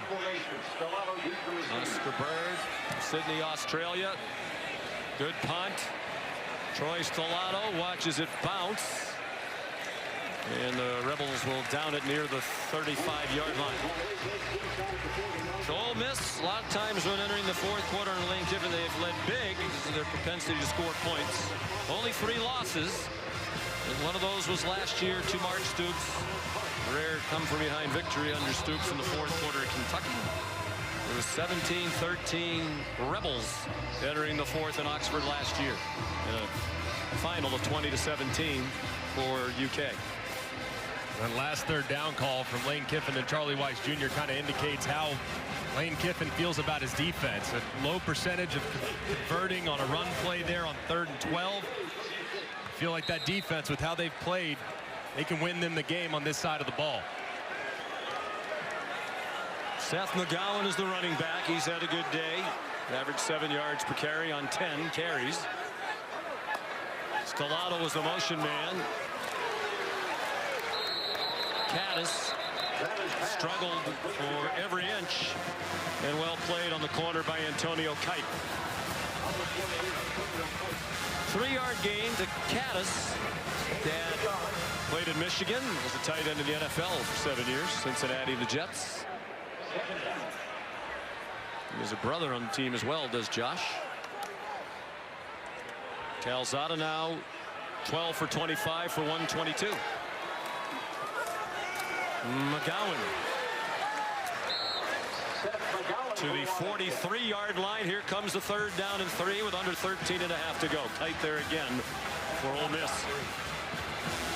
Most of the time, get to 3rd and 3, it's been Bush Hamden calling run plays. That's the tendency. So here, do you opt to trust your quarterback, or do you hand it off and play into what you've done in the past? I think you probably always want to run it because your running backs are your 2 best players. Both teams are 3 for 11 on 3rd down. Out of the pistol. McGowan, nifty cuts. First down. And he got a couple extra at the end of the run. They're to the Ole Miss 45. And there's a defender at the end of the line of scrimmage that kind of gets lost here. Watch him slide inside, which allows McGowan to get to the outside, make one guy miss, and he's north and south. Just guessing on the edge for Ole Miss's defense results in a nice conversion for the Cats.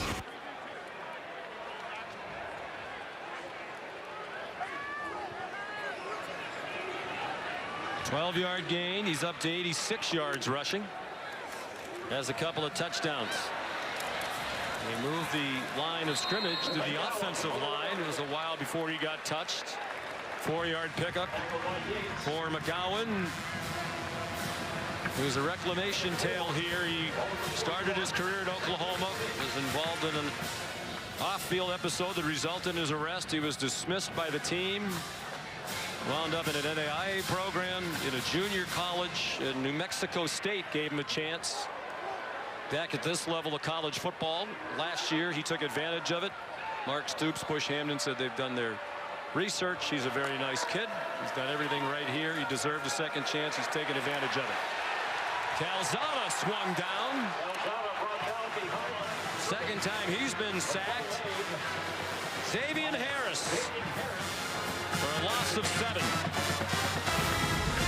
One of the impact players, and he just goes up, works against Wolfschlager, and he just beats him inside, just overpowering the right tackle, and big sack there from the star defender. Huge loss, 3rd down and 12 as we tick down to 11 minutes to go. Kentucky once up by 10, now trailing by 7. Lots of running room. And Dowdell taken down. Here's a decision for Mark Stoops. It's an 8-yard gain, gets it to about 4th and just under 5. 4th and 5. It's been a real problem down. 3rd and 5 has been a problem down for Kentucky for a long time. Just 26%. That was 132nd in the country last year. I think you got to look in the direction of your tight end. He's your most reliable target. See if you can find a matchup for him. They like both tight ends, Rodriguez and Caddis. Play action pass after the motion. Law's wide open. First down to the 21. They set him in motion, and it freed him up for an 18-yard gain. And the threat to run is always there. Watch how it affects Sage Ryan. The motion working to the right side, but watch number 3. Watch how far he slides inside as soon as the ball goes into the belly of the back. Law jumps, leverage, it's easy completion. They're on the move again, 8th play of the drive. McGowan did well to get anything. About 1.5 yards. He ducked down inside the 20.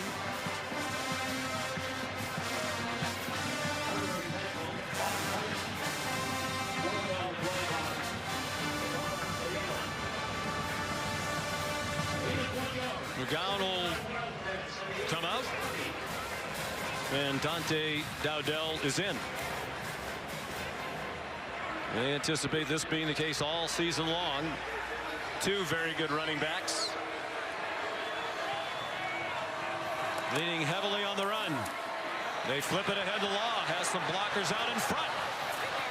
And he got banged out of bounds near the 15-yard line. There's a flag down.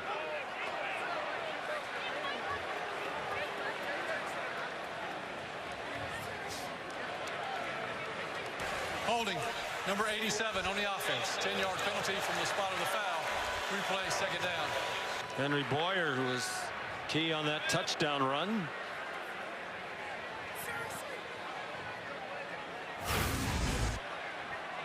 He's right here as he's engaging with Centarian Perkins. Is holding on a little too long. See that left hand grabbing the jersey and turning the shoulders. That's a good call by the official, and an unfortunate penalty for Kentucky's offense. And it's 6 penalties in the game now, 5 against the offense. 2nd down, 14.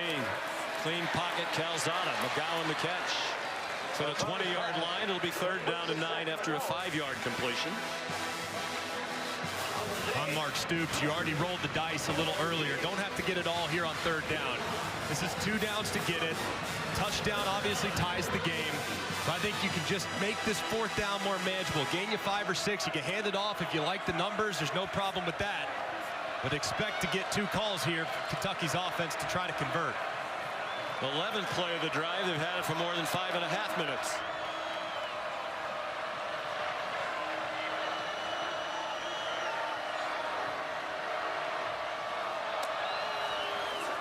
Zach Calzada Out wide, Caddis. It's broken up, and there is no flag, despite the protest on the Kentucky sideline. Nick Cull was the defender there for Ole Miss, the junior from Donaldsonville, Georgia. Didn't look like he arrived early, too. I understand why the Boo Birds are out. As that ball is starting to arrive, he is already engaged in contact. You see that left arm go over the top and try to make a play, but to me, I think that probably should have been pass interference. No question. Lane didn't like the holding call that called back the touchdown. That was a big flag. The conference will probably get a call about that, and I think they'll get one about this one, too. Big miss by the officials. Calzada lofts it up into single coverage, and it's incomplete. Probably not even catchable for Hardley Gilmore, the fourth.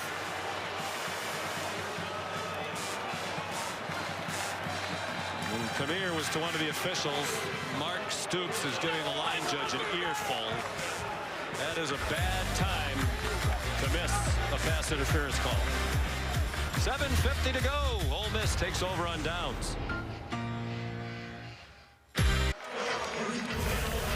last drive for Kentucky, 12 plays, 6 minutes and 22 seconds, but results in nothing because the officials whiffed on what was clearly a pass interference penalty. It would have given them a fresh set of downs. Stoops livid, understandably so. It's the longest drive for either team in terms of number of plays or time of possession. So now Ole Miss the ball midway through the fourth quarter, leading by 7. T1 Lacey stopped by Alex Afari, a 1-yard gain, which gets back Lacey to an even 100 yards rushing. His last couple had lost yardage to take him back under 100.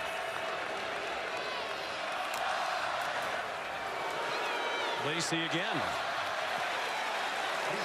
A couple of rather conservative runs. It's a team that likes to play fast. Do you stick to what usually works for you, Greg, or do you like this approach to start this possession? I'm okay being a little bit methodical until you get that first down. But here on a 3rd and 7, you got to make sure your protection's sound.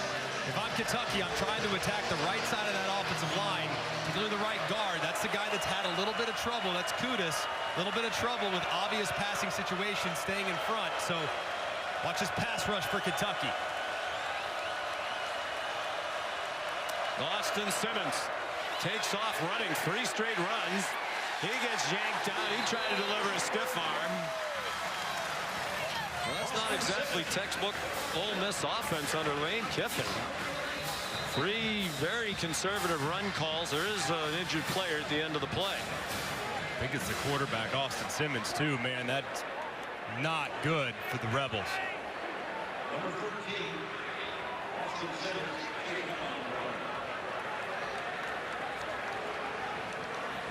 Good news is they're helping out quickly. Molly reported he did have his ankle taped earlier, and he's not putting any weight on that left leg now.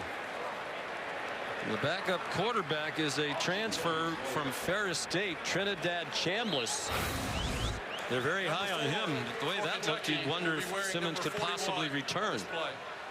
It's the left leg, and you see it underneath. He kind of gets rolled up over the top and couldn't put any weight on that left leg. And you hope he's okay. Wasn't able to put any weight on it as he went to the sideline. So there's the 4th punt for Oscar Bird. Troy Stellato is back for it. He's dealing with the setting sun right in his eyes. That one is off to the near sideline. Stellato fair catch, and he makes it just shy of the 40. 35-yard punt. Concern on the Ole Miss sideline as they protect a 7-point lead.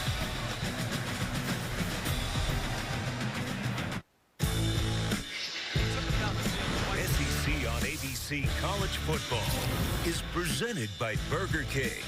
You rule.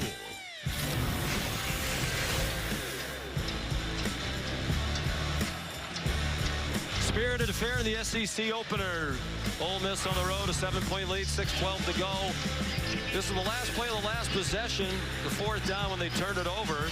Kentucky, Zach Calzada grimacing in pain after he threw it away. He's twice had shoulder surgery on his left shoulder, and it looks like that might be the problem again. So he's watching from the sideline, and Cutter Boley is the new quarterback. He's a redshirt redshirt freshman from Hodgenville, Kentucky. Went to high school right down the street at Lexington Christian Academy.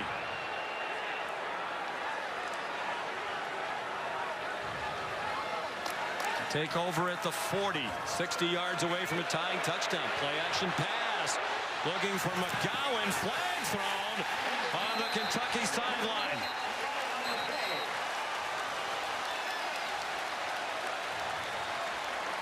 TJ Daugherty running in coverage. Linebacker with a running back. 15-yard penalty from the previous spot. Automatic first down. And no hesitation from Boley right out of the gate. Nifty looking fake and a deep throw. And a pretty decent throw at that, right off the bench. And good call by the official as Daugherty definitely engages, begins that collision, and forces the receiver out of bounds. That was a good call. Takes it to the Ole Miss 45. Nearing 6 minutes to go. Dante Dowdell bouncing off would-be tacklers. 15 more for Kentucky. They've moved the ball well their last few possessions. Last drive went 12 plays and no points. Continue to have to try to run the football, though, as the field starts to condense. The offensive line has to take ownership, and they've gotten some solid movement throughout the game, especially there as they pulled a few guys around for a nice run.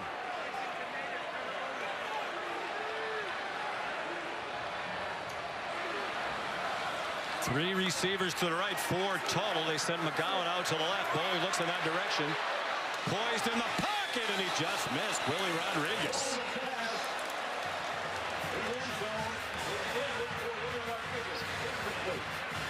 Molly tells us it is a shoulder injury for Calzada. Questionable to return.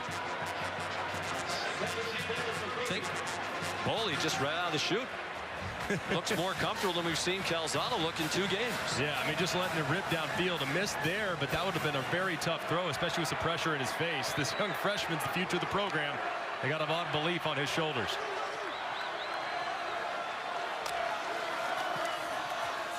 McGowan tried to cut inside. He got dropped after a 1-yard gain. Will Eccles has had a nice game up front for Ole Miss.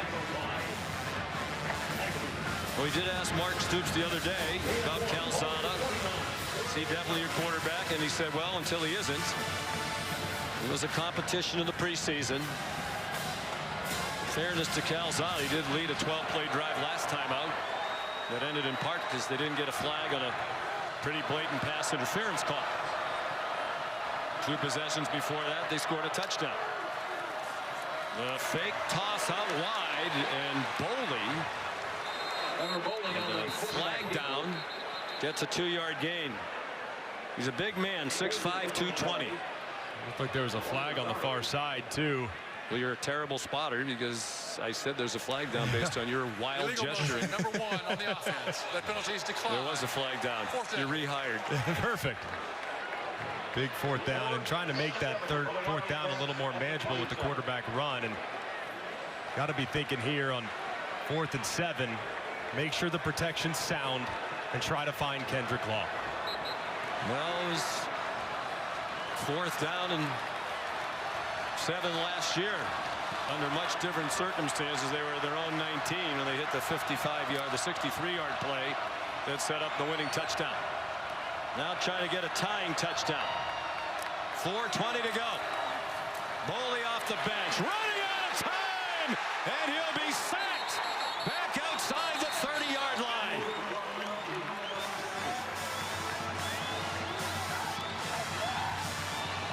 The 3rd Ole Miss sack. They're celebrating mightily, and Lane Kiffin telling him to calm down.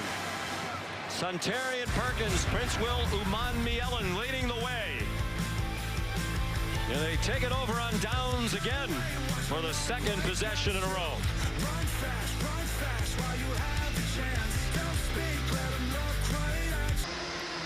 And a big missed opportunity for the young freshman Carter Boley. He needs to be looking right now at Kendrick Law. He's wide open. Throw it. It's 4th down and 7. The ball's got to come out. And he had his receiver open for the line to gain. Just didn't see him, didn't cut it loose, and results in a turnover on down. So There's Ole Miss with the ball again in a 7-point lead. Since they took the lead, they've run 6 plays without a first down, 2 punts. Austin Simmons is on his feet. He did come onto the field and throw some warm-up balls, but it is Trinidad Chambliss, the transfer from Ferris State, where he won a D2 national championship last year. Deuce Alexander for a gain of 8 out to the 39-yard line. Here's Molly. Well, Sean, you saw Austin Simmons couldn't put any weight on that left leg. He was in visible pain when he went into the injury tent, but he came out with his left ankle heavily taped, threw the football, and looked determined to return. He even sniffed some smelling salts, told trainers he's good to go, so he's itching to get back out on the field, guys. In this juncture in the game, too, under 4 minutes, 4-minute offense, you have a tremendously mobile option now in Chambliss. So I think it's probably his show the rest of the day, because he really offers the element of the quarterback run that's tough to defend. Some confusion and a substitution on the Kentucky sideline. Chambliss, a good dual threat quarterback, turns the corner, runs out of bounds at midfield. Lane Kiffin brought up Chambliss in our meeting the other day unprompted. Said, wait till you get a look at our backup quarterbacks. It reminds me in some ways of Russell Wilson. That's a high compliment. That's an 11-yard run for Chambliss. And initially, when you watch him at first, you're thinking, all right, this guy's a great runner. He'll be utilized at some point in this offense when the game is absolutely on the line. But Lane Kiffin reiterated, no, this guy can throw it too. So this guy is very much a dual threat and a tremendous insurance policy for the Rebels. And if you are going to lean heavily on the run, as they have these last 3 possessions now, you have the better running quarterback out there. He's tricked down this time. Will Mark Stoops start to use timeouts? Yes, he will. 1-yard loss on that play. Timeout. Kentucky. They're first. Please reset the game clocks to 2 minutes, 42 seconds. 2:42. This will be a 30-second timeout. Here's Kevin Nagandi. Here, 2:42 to go. Austin Simmons, after an ankle injury, watching from the sideline as Ole Miss tries to run out the clock.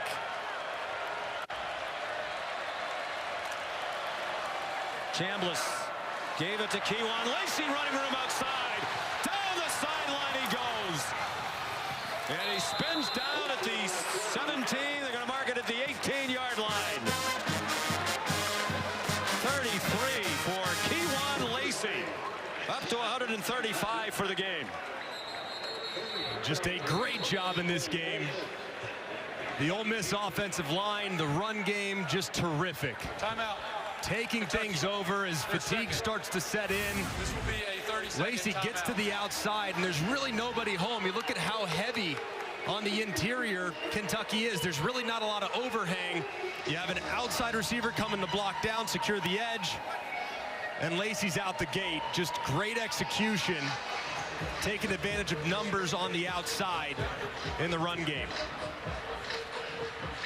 You saw the reaction from Lane Kiffin. I think he is fairly comfortable and confident that that is the play that's going to put this one in the win column. With 2.5 to go, and Kentucky down to 1 timeout and a fresh set of downs now for Ole Miss.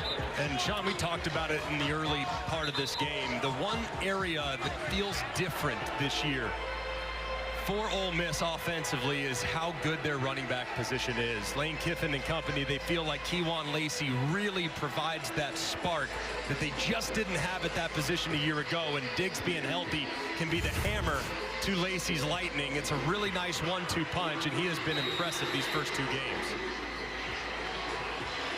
To the tune of 100 plus in each. And certainly Henry Parrish Jr., the lead back last year, was a very nice college running back, but Lacey's a more dynamic playmaker at that position.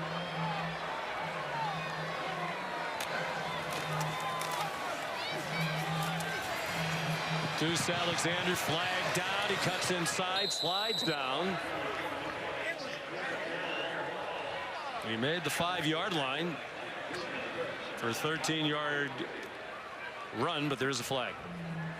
Holding, number 1 on the offense. 10-yard penalty from the spot of the foul. Replay first down. Kajan Stribling called for the penalty. And Another big holding penalty. He's on the right side. He's going to be blocking down, and it's really big. That's twice now where they've gotten clearly into field goal range, clearly into the point where they're in a good spot to try to punch it into the end zone, and the holding penalty gets them behind the sticks to make what could be a game-winning field goal a whole heck of a lot tougher. 7 Ole Miss penalties.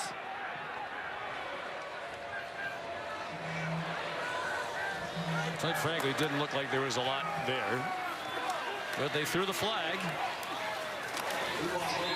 There'll be some phone conversations around the league about the officiating here today.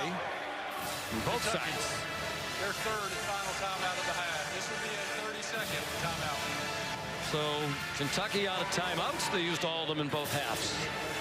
And Lacey has 139 on 27 carries. Clearly the lead back. Look at today's college football rankings, brought to you by Chick-fil-A. Really in pretty wild top 10 after some of the results in the top 10 last week. Clemson, of course, in a tough spot against Troy at home, trying to bounce back. We'll see exactly what happens with LSU tonight. But, man, Florida going to Baton Rouge next week on the ropes now against USF. It's been a wild start to what should be an excellent 2025 college football season.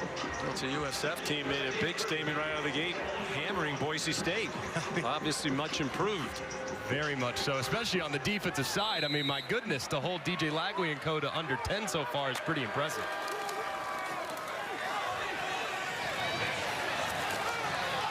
Lacey, they're trying to strip him.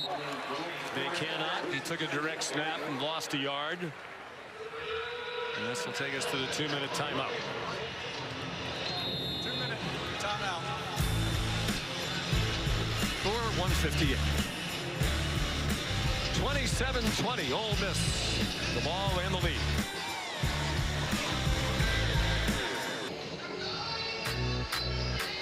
You're watching the SEC on ABC. First game of this conference season from Lexington, Kentucky. Ole Miss with the stats advantage, and most importantly, a 7-point lead at the 2-minute stoppage, facing 3rd down and 14 at the Kentucky 22. Trinidad Chambliss, the backup quarterback, both starting quarterbacks knocked out of this game due to injury. That's a 3-yard gain, and Lane Kiffin has to decide if he wants to kick the field goal. I think at the very least he's going to run all the time down. Absolutely. I mean, just let it go all the way down and call timeout with 1 second remaining on the play clock. We have a great deal of confidence in the kicker. The one thing, obviously, you risk is a block. Carnero was the Lou Groves' semifinalist last year. Play clock.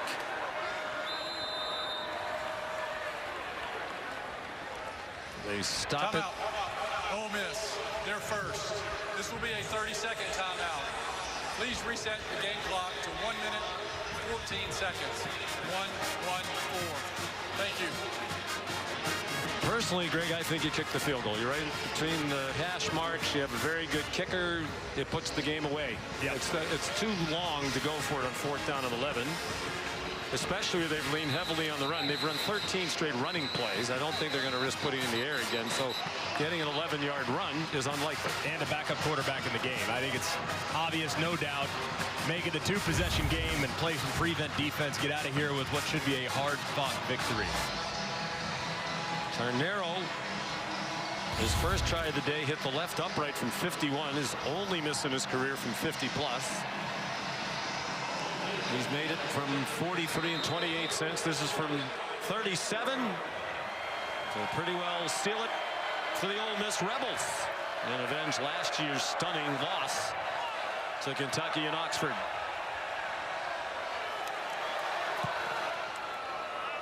It is a 10-point lead. There is a flag down.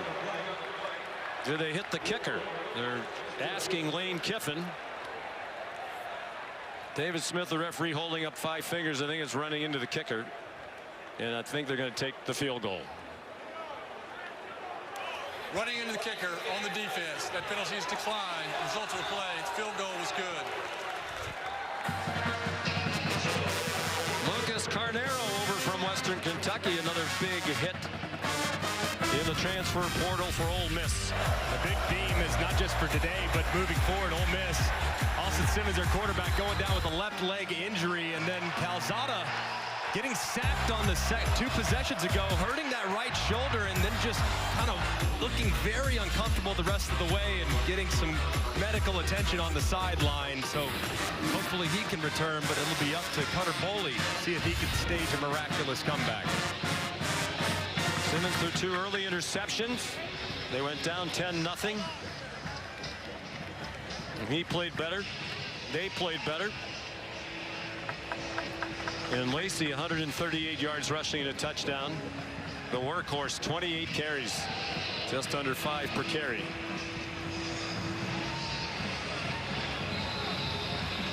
So likely a 2-0 start, 1-0 in conference, with 4 straight home games upcoming for Ole Miss. Meanwhile, Kentucky has a daunting schedule that continues. Rated the 5th toughest schedule in the country for Mark Stoops. Even in defeat, though, he's got to be pleased, I think, because they did absolutely play very physical football. This is a brand that can travel. This is a brand of style that will go week to week, becoming a team that nobody wants to play. And while they got a lot of things to iron out offensively, their offensive line and their run game, those being the bell cow of what they become, is huge moving forward. They did a lot of what they needed to do to pull off the upset for the 2nd year in a row. They did not turn it over. Kentucky +2 in the turnover margin today. They've had the ball, the edge and time of possession, more than 31 minutes prior to this possession. McGowan couldn't handle a tough throw from Cutter Boley, who will quite likely be the starting quarterback when they host Eastern Michigan here next weekend.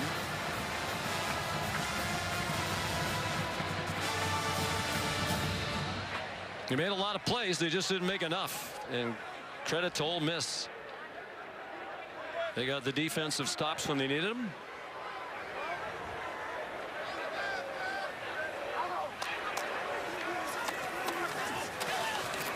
Boley takes off running.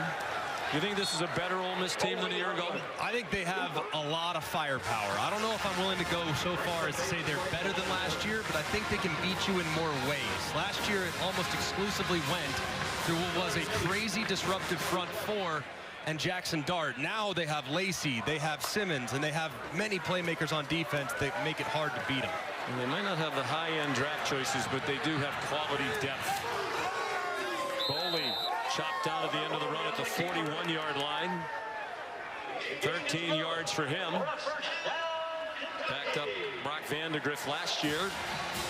Good news is Simmons is walking without much of a limp. It's noticeable on the sideline. Little hitch, but does not seem to be in excruciating pain. Boley against a 3-man rush. That's caught. Hardley Gilmore, the 4th. Inside the 30. And spinning down at the 21-yard line. Sage Ryan, the transfer from LSU, finally stopped the play, but that's 38 yards.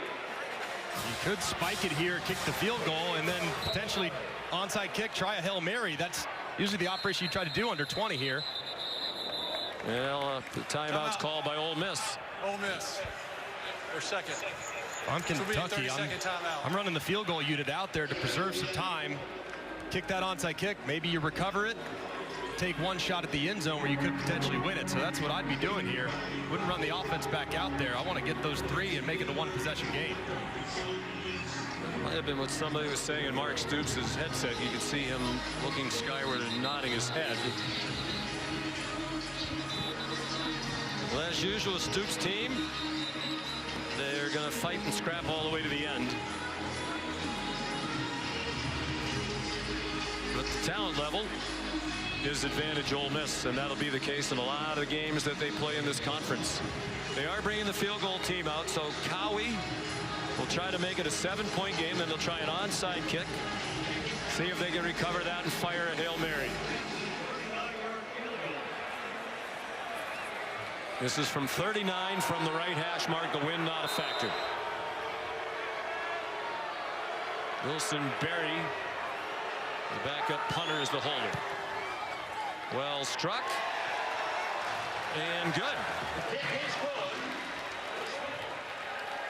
And those who occasionally invest on such things were just impacted by that field goal, which brings it to a 7-point game.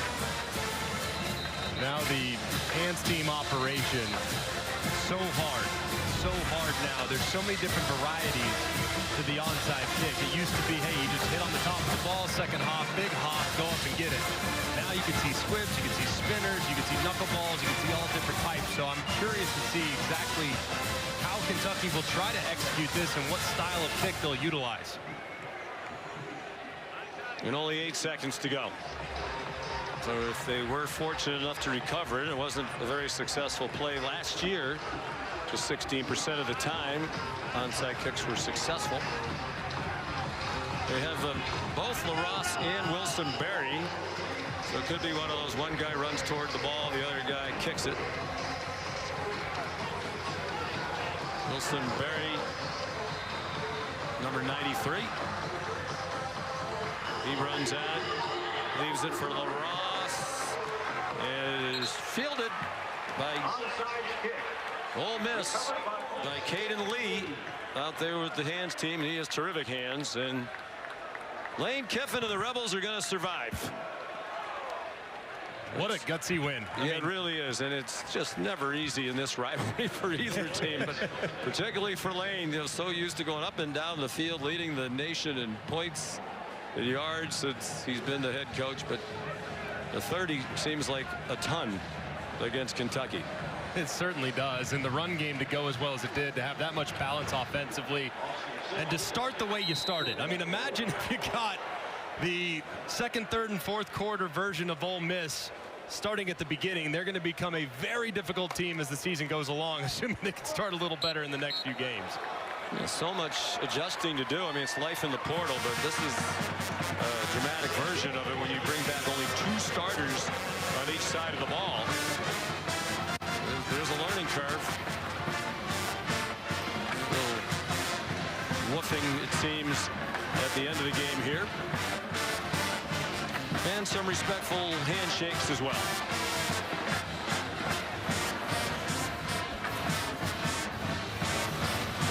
Here's Molly with Lane Kiffin.